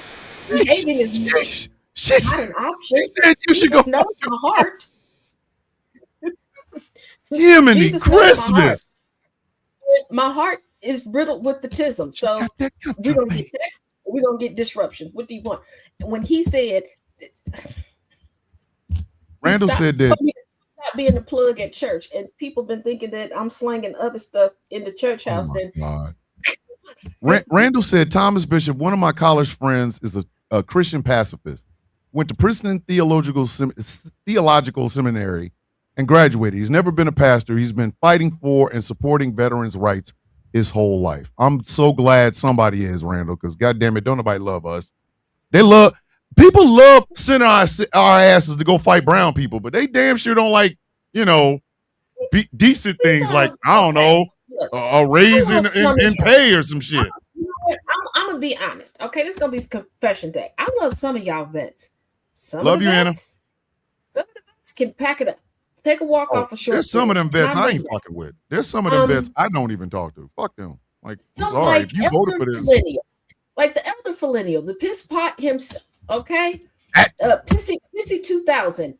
Fuck him. Okay, fuck him. Fuck that with a serrated knife up the Bucci cat. I don't care.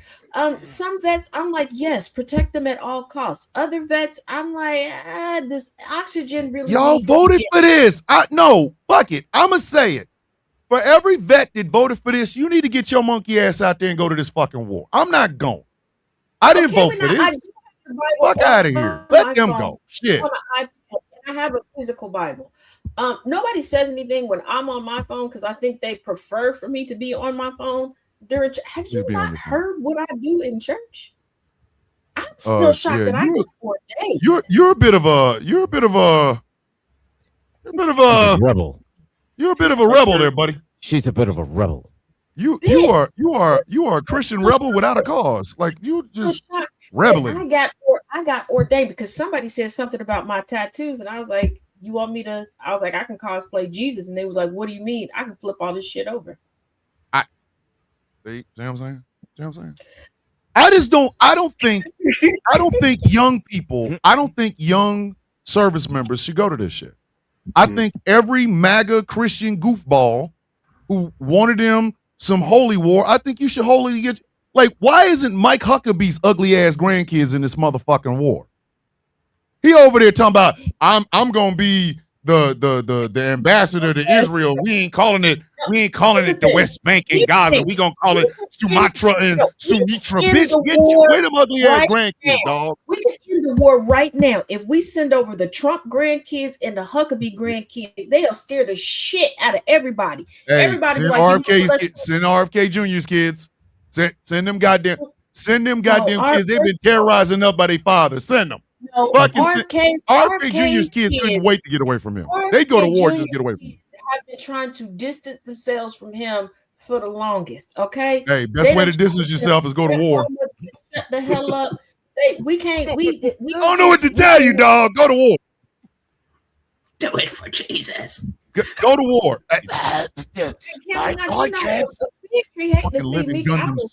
Everything over. Now I'm a peruse and get the snacks first. Then I'm gonna flip the tables over. Like let's not be too hasty. But like seriously, I would be sending thing through first. Listen, I know John Bolton's old mustache, Captain Kangaroo mustache having ass.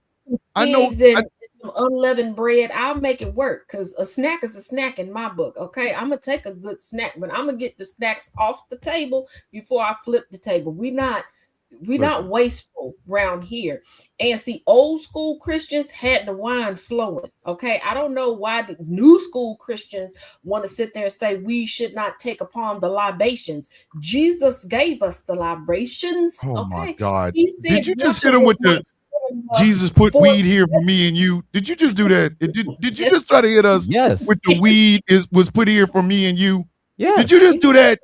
You just did that. You did that. First That of was, all, the it was slick the way you tried to slide the fucking thing in. I saw what you did there. Thomas, the Lord you know what? said to I'm proud of you for catching that. I caught it. Oh, I caught it. I'm proud of you. The Lord said to keep the corner of the farms, okay, Listen. for the visitors. I'm not gonna work on the farm, so technically I'm a visitor. So if you just put special crops in the corner, it will help me. And all I'm gonna say is to be this: your brother, aka your sister's keeper. And you know what will keep me? What keeps me with a good figure with all of the snacks that I need. And for those of y'all that don't understand why I'm in constant need of snacks, I need y'all to use context clues.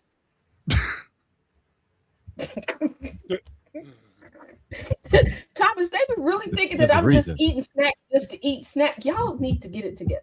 So no, there's a reason. Munchies, motherfuckers, munchies. Hey, whoa. She don't do that. I do all of the things. How you think I got a ring?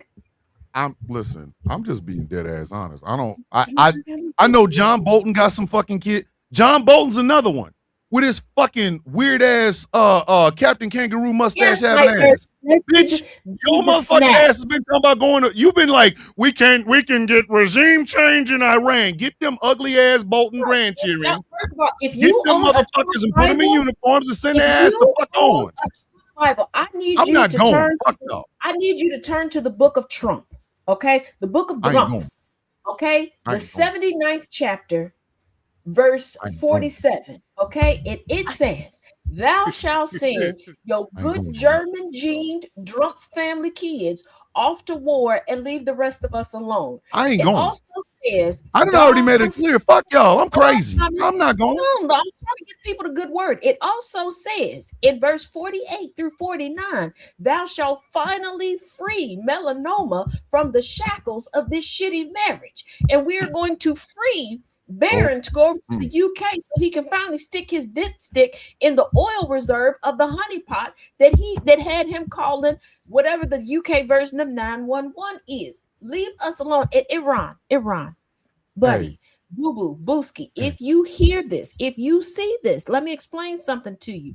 I'm not built for war, okay? I don't like getting dirty. I didn't do any of this. I didn't vote for any of this, okay? Trump don't even like me.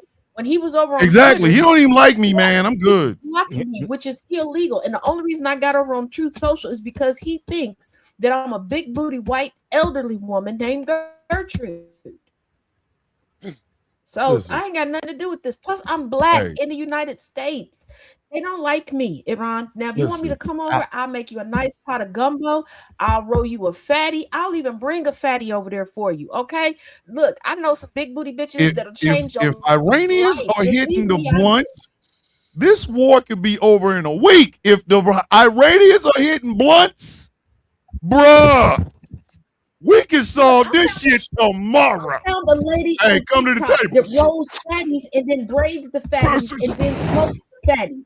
I'll send her over. Okay. I already sent her a DM and asked if she was willing to take one for the team. She said if she had enough, so we can make it happen. I don't want to. Again, I don't want to go. I don't think anybody should have to fucking go to this shit. I don't. I think everybody that asked for this, that thought this was a great idea, send your motherfucking kids. I don't want to go, and I'm not. Number one, I'm not going. All right, so let me say this out loud for anybody who needs to know. I'm fucked up. Okay, Igor is the skeleton. Gertrude is who I am on Truth Social. And Gertrude is very popular. For some reason, conservative younger white men love 65-year-old big booty white chicks.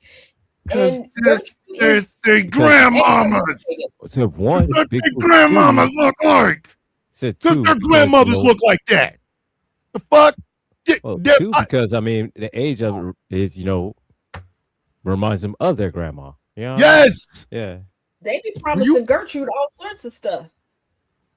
Huh? Yes. Huh? All right. Yeah. Before anybody asks, I'm never going to go. I am permanently disabled. I'm not going. Okay. I don't think anybody that don't want to fight this shit should have to go.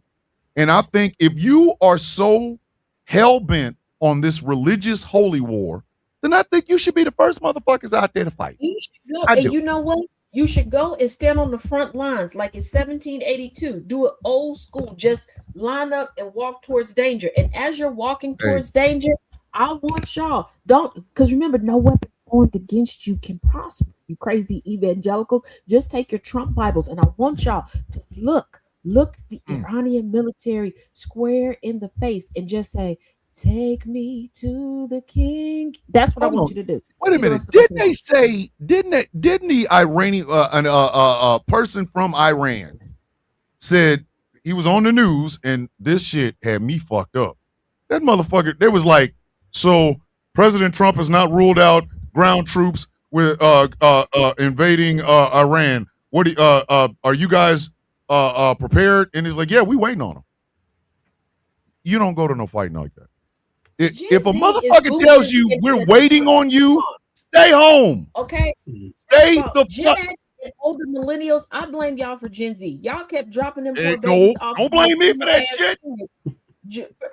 To your boomer ass parents, and now they've turned into the boomers in a different font. Because them little motherfuckers, I promise you, Gen Z, y'all make me want to punch you.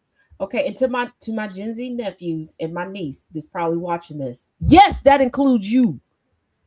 Listen. And the little Gen Alpha motherfucker that keeps trying to cause me emotional damage, I put you back on block. If you call your grandfather, my daddy again, and snitch on me, I promise you, I will punch you to Pluto. I will. I'm not taking you off block this time. I'm not. Okay. You are really out here threatening. Come on now. First of all, he told me that I could walk underneath a stool. He kind of had I'm not unblocking my nephew this time. I don't give a damn. He deserved on that. You just broke way to go. This is the first time this man been on this show, and you just broke him. You just broke. He is red as fuck right now. He is way to go has never been red in any video I've ever seen him in over years. You got him over here blushed the fuck out. I have a 5-year-old nephew who makes it his life mission to bother me.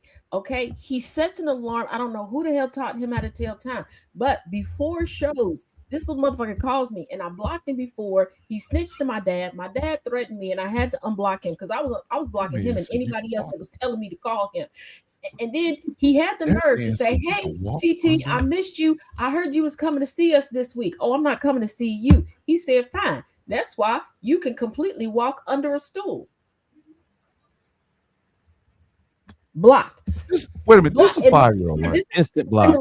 Hold on. This is a 5-year-old. Right? This is a 5-year-old. He's 5. I promise you, he got a wife and a mortgage, 401k. He got to. Boy, he got to. I'm done. Something wrong with that boy. Something wrong with that boy. Fuck out of here. We raised my brother. If that boy told you can walk underneath a fucking stool, that's way to go. He told him. Good night, y'all. Him both had our legs swinging under the table. I'm done with him. I can't. And he does it on purpose. And the whole family knows that he bullies me, and they get a kick out of it. They let him borrow their phones to call me, to bully me. I'm blocking everybody. I'm blocking everybody. They're all going on the block list. We having a block party. I'm done. I can't. No. That child told you could walk underneath a stool. Like that's. Do you know how short a stool is? Mm-hmm. That kid said that to you out loud, like in front of people. Like other people heard him say that. He could. It wasn't like he called you. Was like, "Hey yo, I heard your short ass walking under the stool." That child had to be. You know what I mean? But I don't. The other aspect of it, when it comes to this shit, is. Why is it always Muslim countries? You know, there's some white countries out there fucking up too, right? Y'all do know there's some white countries fucking up. How come okay. For anybody who has never heard me say this before, there are 5 permanent members of the UN Security Council. United States, UK, France, Russia, China. Them 5 are never fighting each other because all 5 of them have nuclear weapons and they have something called MAD. Which is called mutually assured destruction. So, them 5 motherfuckers are never going to fight each other. It'll never happen in our lifetime. And if it does, kiss your kids, jump on top of your husband or your wife because the world's going to end. Anyway. So what they do is they like to have proxy wars. They go into other little parts The of the country. doomsday plane has They listen. They're not fighting. They're not going to fight. Thomas. They're never going to fight each other. The doomsday plane has moved. You talking about the doomsday clock? Okay, we just gonna act like I didn't just say what the hell I just said. You said plane? No. Yes. The doomsday clock. No. Is it a clock or a plane, man? The plane. You know, There's a doomsday to plane. have our key can go and put the keys in, and then Trump can go. Wait a minute. Wait. Hold on. He just let that thing go? Just recently? They moved it like they did after 9/11.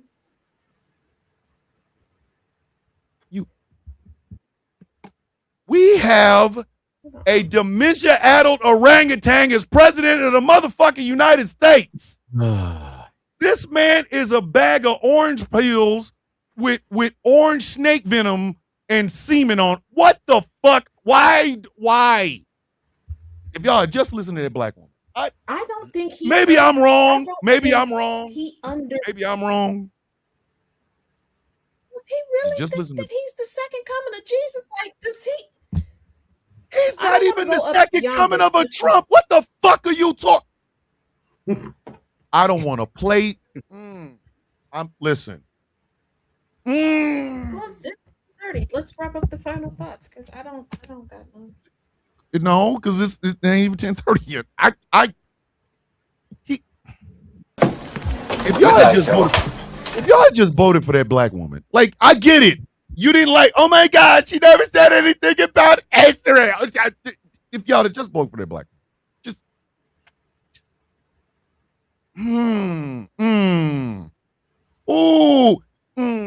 Everything. The world is on the brink of World War. What in the fuck are we gonna do right now? And you dumbasses are still out. Hey, Hassan, fuck Duck and Taz. If I see you, I'm kicking you in the motherfucking street. And I'm going to just continue to kick you till something hits you.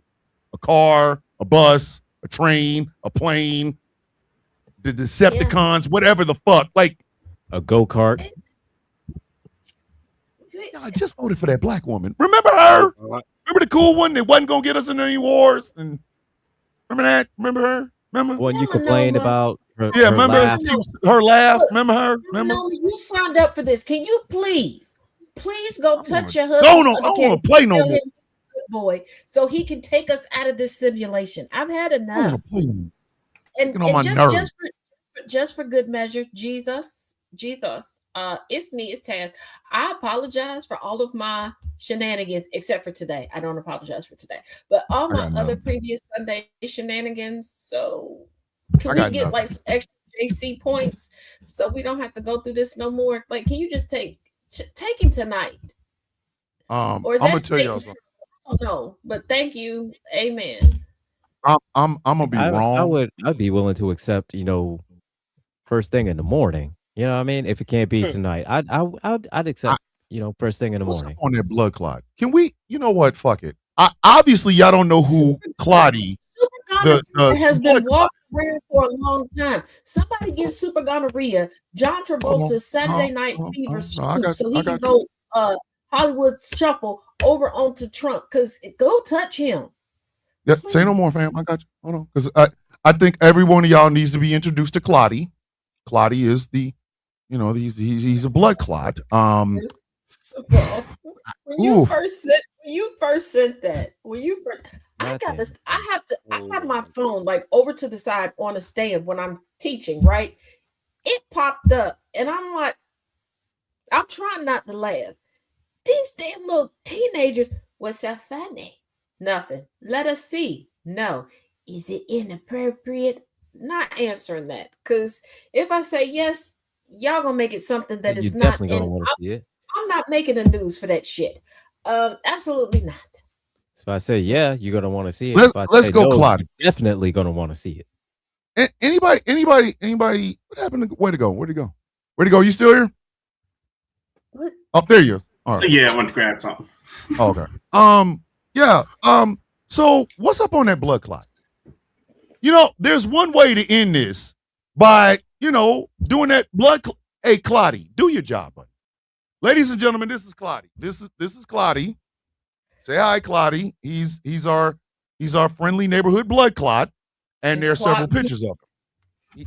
Hi, everybody. Here's the thing.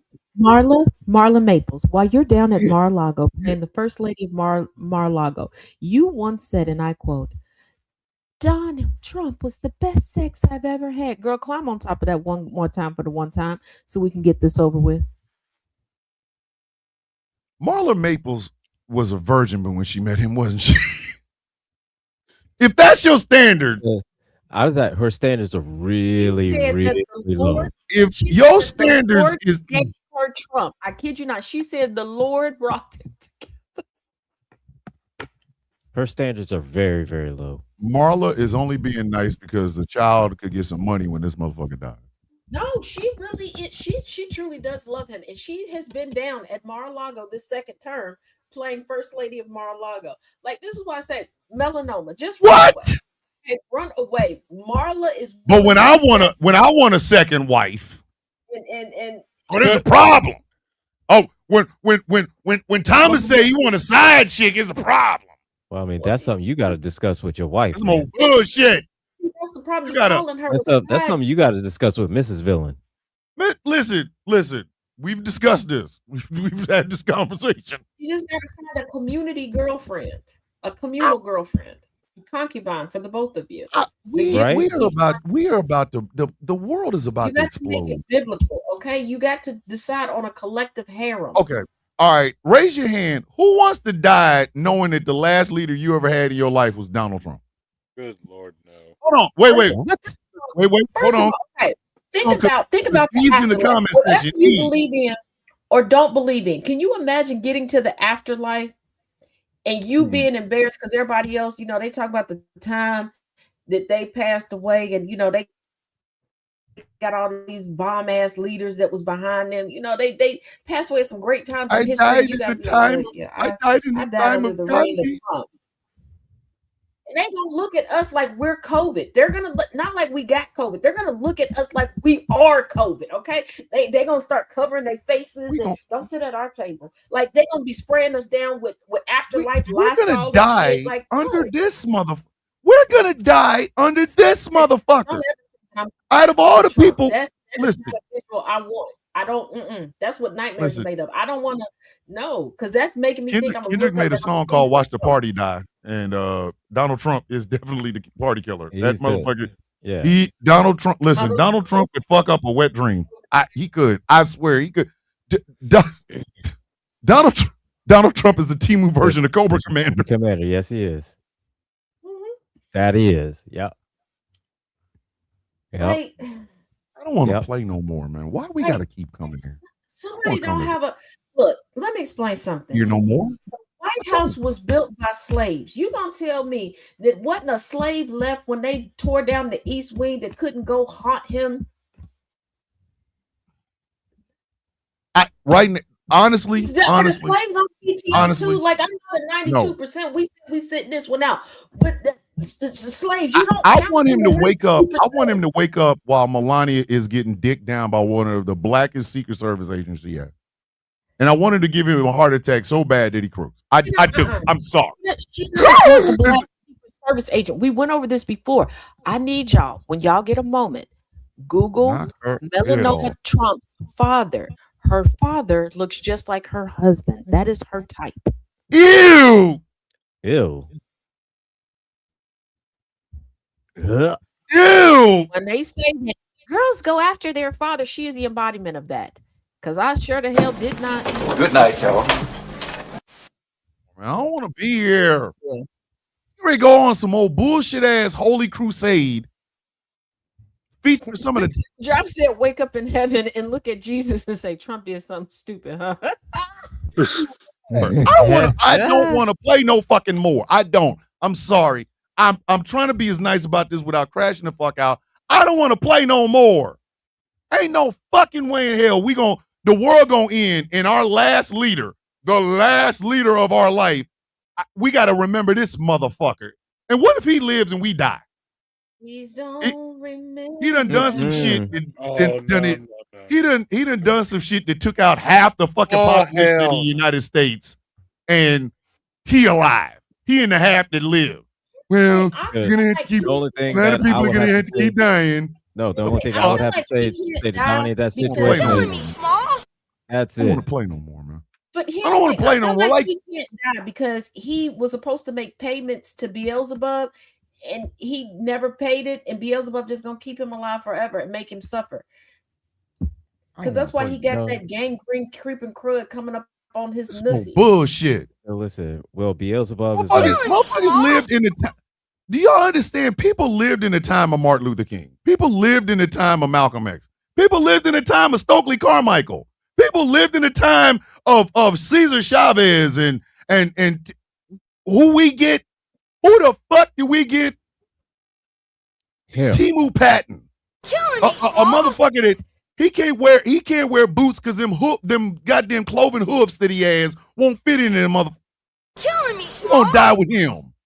That dude. I don't want to play no more, man. It's more bullshit. Again, the only thing is trying not to crash out all show. I'm just dead ass. This motherfucker, he's just me, Smalls. That's all he's doing. That's all I can say. Every goddamn time. Killing me, Every time. It's like, why don't he just go to bed and not get up? You could listen. You can lay down, and you can open up eternity and just walk into it.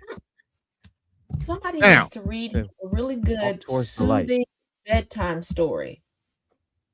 Like featuring some good night y'alls. What the fuck they need? Here's the thing. This. The boy at Bird can read him a fucking good night story, and Mahalia Jackson can hum in the background. This is what he needs to hear. This is what he needs to hear. Hey, Donnie. Hey, yes, you're a good boy. You're such a big boy. I know you've been waiting to hear your father say that you're a good boy. He's going to. Soon as you cross that mythical bridge over troubled waters, you see that light? Your father's on the other side of that light. Go on. He's waiting to tell you you are the bestest boy ever. Yes. And y'all know what? Drift on off to the world is about to end because this motherfucker did not want to tell everybody it was a goddamn Epstein file. Donald Trump does not want to admit that he listen, we can all rest assured that Cash Patel will see him in Valhalla, brother. Donald Trump doesn't want to admit that he wants Barack Obama to clap his cheeks.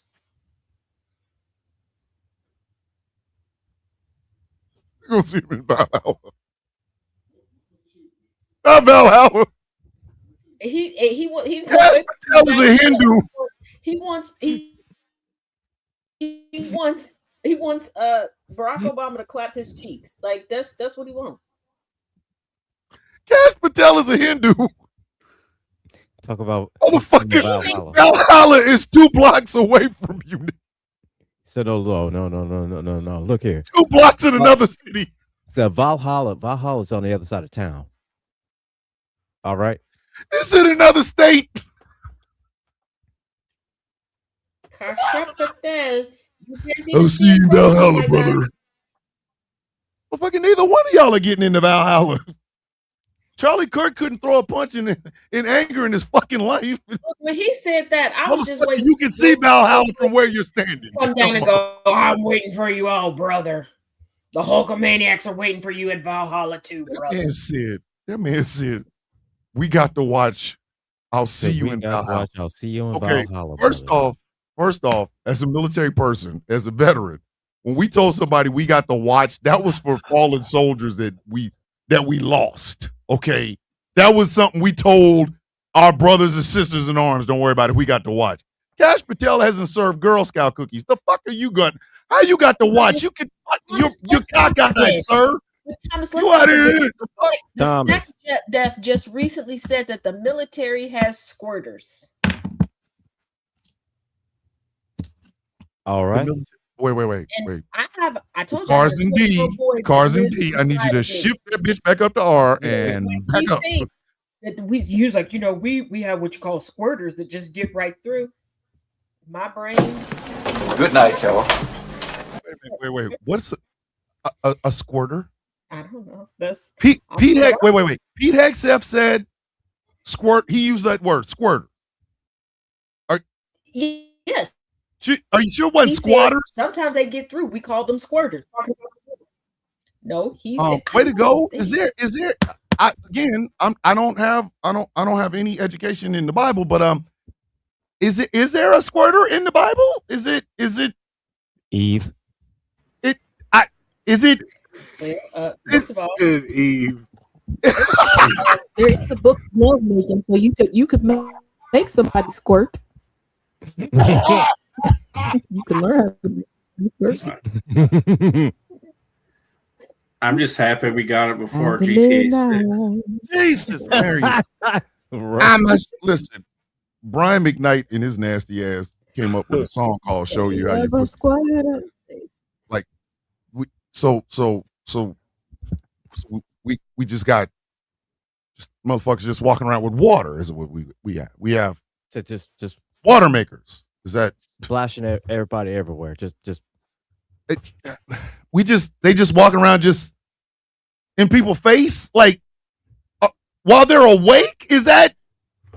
Shh! Don't say anything. We sent the squirters into Iran. Why? Why would you? We are being led. There's the only one that can get the job done.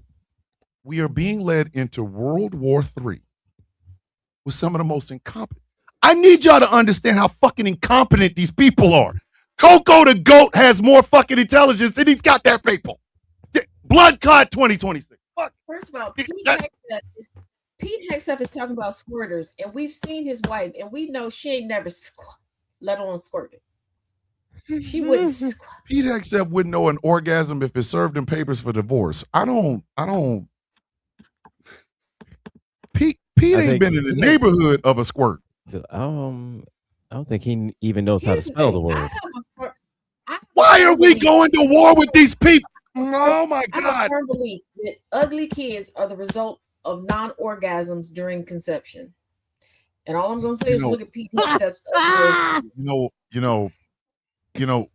Megatron is a better leader than Donald Trump. I'm just going to start listing better leaders. I do believe Hannibal Lecter had more charisma than. That's what Hannibal Lecter. Remember, I'll go with that. Hail Megatron. The bar for how fucked up of a leader we have. Listen, even War 3 even Psykill from the GoBots. What was the main villain in the Powderpuff Girls? What did that green monkey? Mojo Jojo. Mojo Jojo. Right now, I would follow Mojo Jojo in the war. I would follow him in the war. Powderpuff Girls broke into prison to go fuck up Mojo Jojo some more. I would follow Mojo Jojo in the war before I follow Donald Trump to the bathroom. I'm sorry, because I would break into prison to fuck Trump up. We're all going to die. And this is what leads us. A man who Fox News had to lie for this motherfucker. Because he showed his monkey ass up. At a receival of remains. That is correct. With a fucking USA hat on. 100%. Listen, if my casket had came off of one of them C-130s with a flag draped around it, and Donald Trump was standing there with that fucking hat on, I'd have jumped out that box and whooped his ass. I'd have beat the shit out of him. I'd have jumped out of the fucking box. Oh no. Where you at? Where you at? Bring your ass outside. That Trump should be referred to as P0. Should be referred to as P01135809. P01135809. I just want to refer to him as the doorknob in a $10 house. Mama's still working in them $10 houses. I don't want to play no more. Why are we here? The doomsday plane moving, the doomsday clock can move.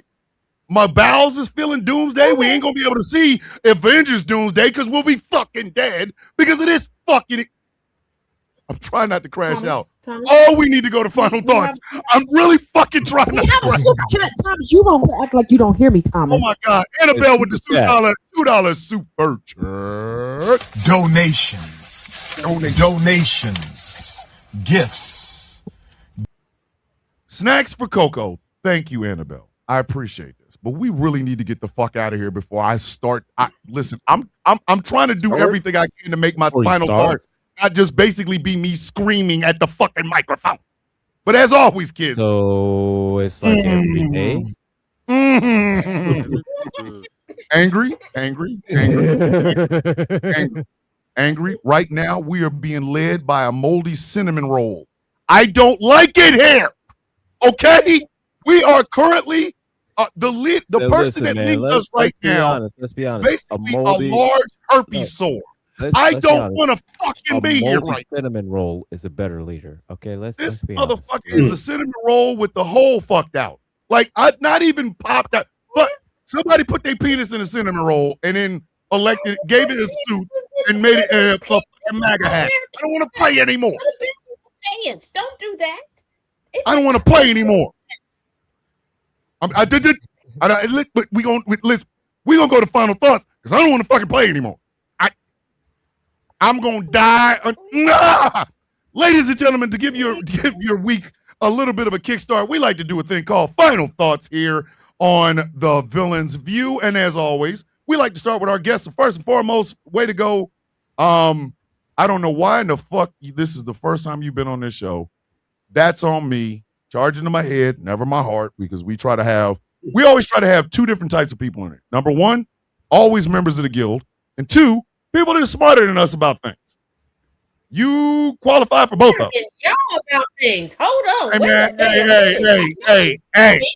I did not realize until Way to Go got here that, oh, fuck, they really do want to have a holy war. Now, I know that doomsday everything is moving except for, the blood clot. Maybe that's what we do. Can we name a blood clot doomsday and then fucking doomsday blood clot and Trump 2020? Anyway, so first and foremost, thank you very much for coming in. Way to go. And as we like to do here, we like to give the guests the first crack at final thoughts. So, Mr. Way to Go, final thoughts, please. There is no holy war. Like you said, all the people who want this war should sign up and go fight it. And I hope that we get to have the most important conversation soon. How many coloring books are going to be in Trump's presidential library? It's a good joke.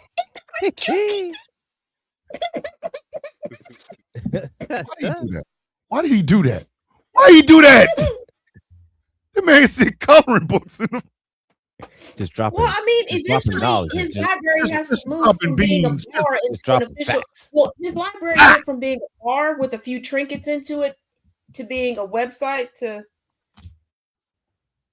At this point, Donald Trump is going to tell y'all that he built a fucking presidential library that you have to squint real hard to see it. It's going to be an empty field with 4 bulls shitting in it and a cow just walking around shaking her ass. That's all it's going to be. It's going to be the Donald Trump Presidential Library. But I hate it here. I fucking hate it here. Angry. Final thoughts, sir. Damn it. Well, all right. Well, I don't want to. Way to go. Appreciate you coming by. I believe this presidential library, when you walk in, you have to squirt to leave. So there's that. We just confused. Everything about it, the whole thing since Friday. I've been confused about everything and everyone. I don't know what's going on. I never know what's going on. I hate not knowing what's going on, but here we are, never knowing what's going on. But somehow I'm able to navigate everything. But I tell you this, all the hell I need really is some pre-workout and a spork, and I could take over the world. That's my final thought. I'm gonna stop telling y'all stuff. I promise I'm gonna. Actually, I'm not. Pre-workout and a spork. What is wrong with you, man? No, that's once again, this always leads back to it being my fault. My fault. That because there was a. It goes back to portrait, no judgment. All right. Yeah. So and there was a guy who really thought that he. Hey, I don't want to. All he needed was pre-workout and a spork. He could take over the world. Yes. I don't want to play no more. Like we got to live here with these people. Like, I don't want to play no more. Mr. Gambit, final thoughts, sir, because I don't want to play no more. Angry's aphrodisiac honey may cause elevated heart rate, bold flirting, and spontaneous confidence. Do not combine with exes.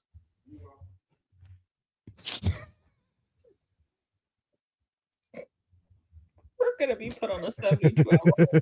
We're gonna be put on a no-fly list. I should be.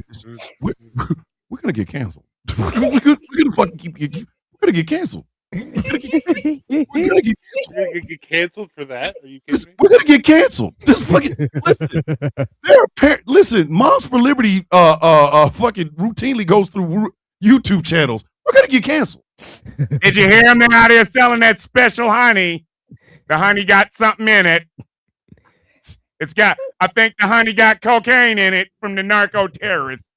No, our last names aren't Trump. We don't have the cocaine. We don't have the cocaine, and all the cocaine in the United States seems to be in Nantucket. No, it's all in Nantucket.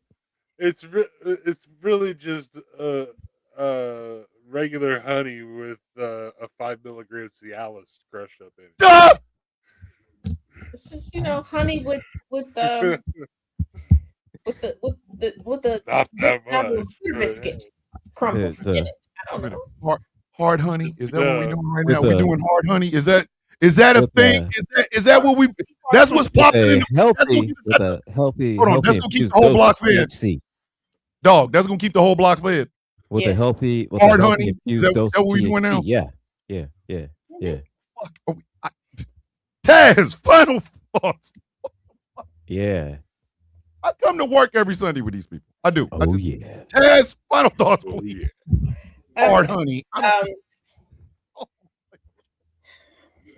right. I'm legit gonna be serious for a second. For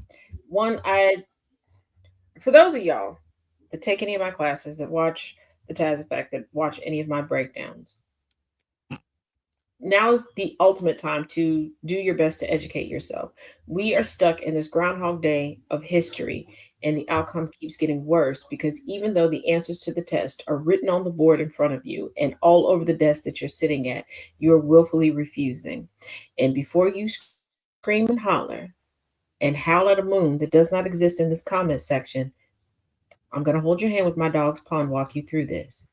When you act like it's somebody else's duty to vote, to speak up, to write that letter, but you have no problem putting on a full campaign because somebody didn't compliment you quick enough, you didn't like somebody's response to you online, you need to know your spouse's second boyfriend or girlfriend from the 3rd grade, and you need to know what booty cheek Jeremiah down the block has a birthmark on.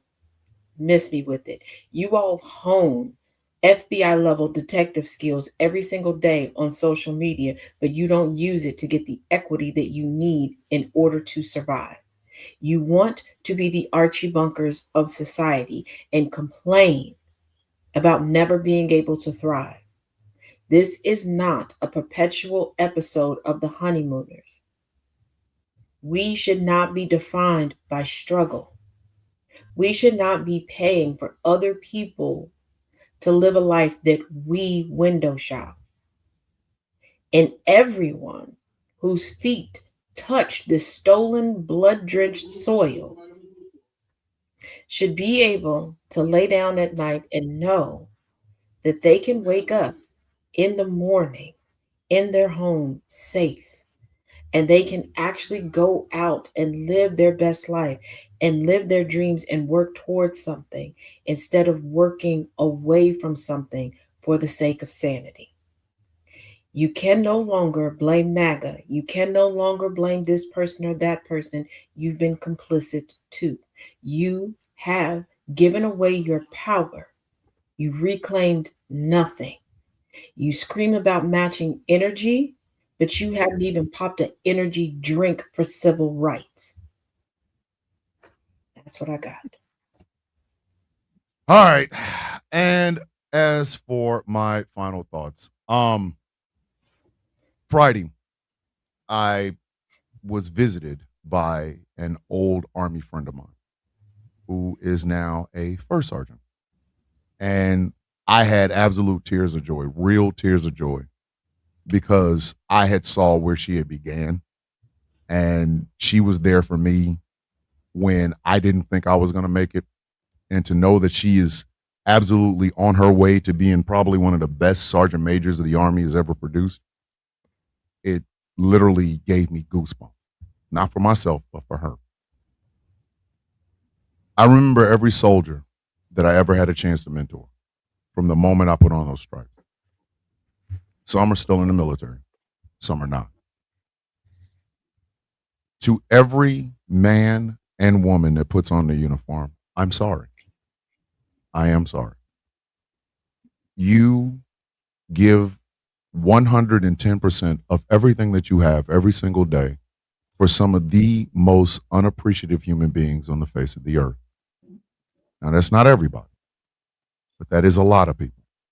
There are a lot of people who do not appreciate the fact that you raised your right hand and swore an oath to protect and defend the Constitution against all enemies, foreign and domestic.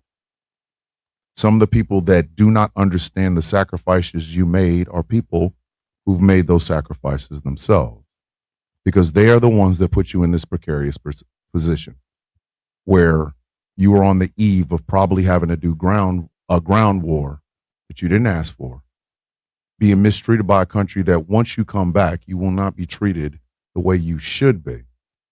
And you will be used as a prop, or worse yet, window dressing. I think about my friend who I remember when she did not think she was good enough.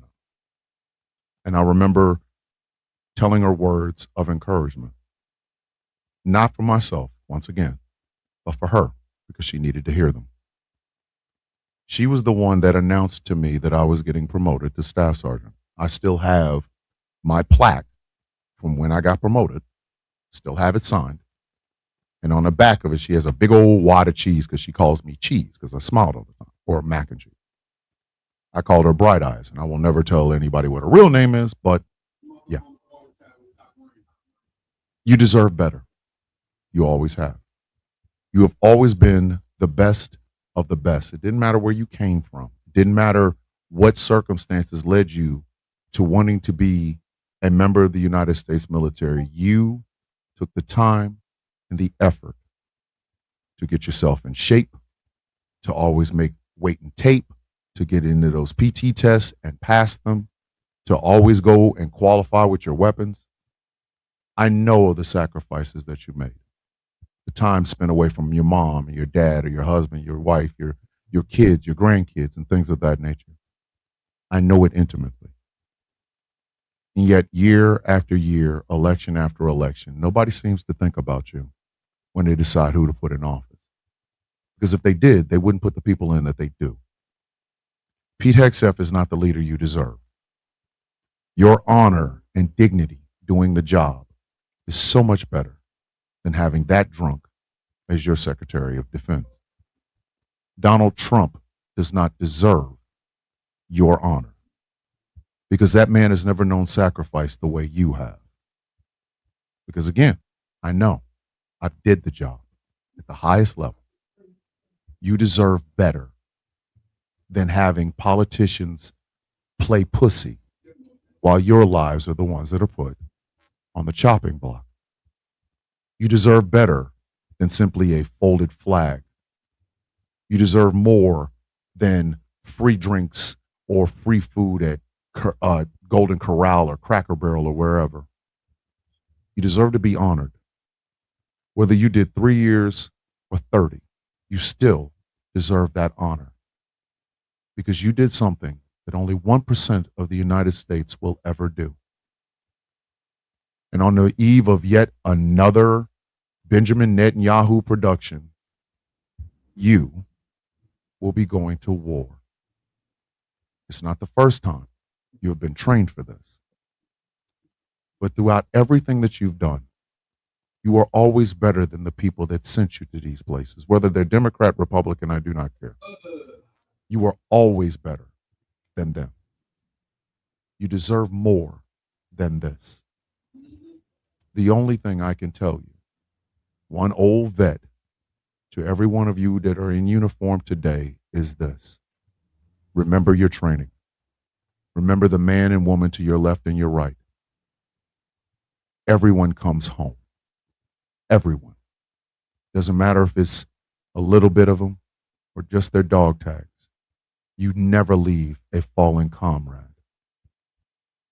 You have been trained for this.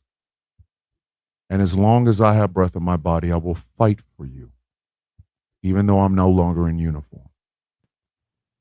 So to my friend and every other man and woman that is on some level of alert, because you have to go, once again, fight a war for profit, and you will not be appreciated when you come home, I can say to you this. I am proud of every one of you. I believe in you, just like your families do. And the only thing I ask for you to do is to come home. I will be waiting here for you with open arms, one veteran to another. But you still deserve better than this. And with that, ladies and gentlemen, we have come to the end of this gosh damn show. I would like to thank Way to Go for being a guest on this show. Thank you, man. Like, really, you know what you were stepping into, but you stepped in anyway. So, and you kept stride, so we thank you for that. As always, I would like to give love and honor to my co-host, the angriest IT nerd on the East Coast, the cuddliest beard, a.k.a. Mr. Teddy Bear himself, and the lady who sells the records at the $10 Taz $10 Theater.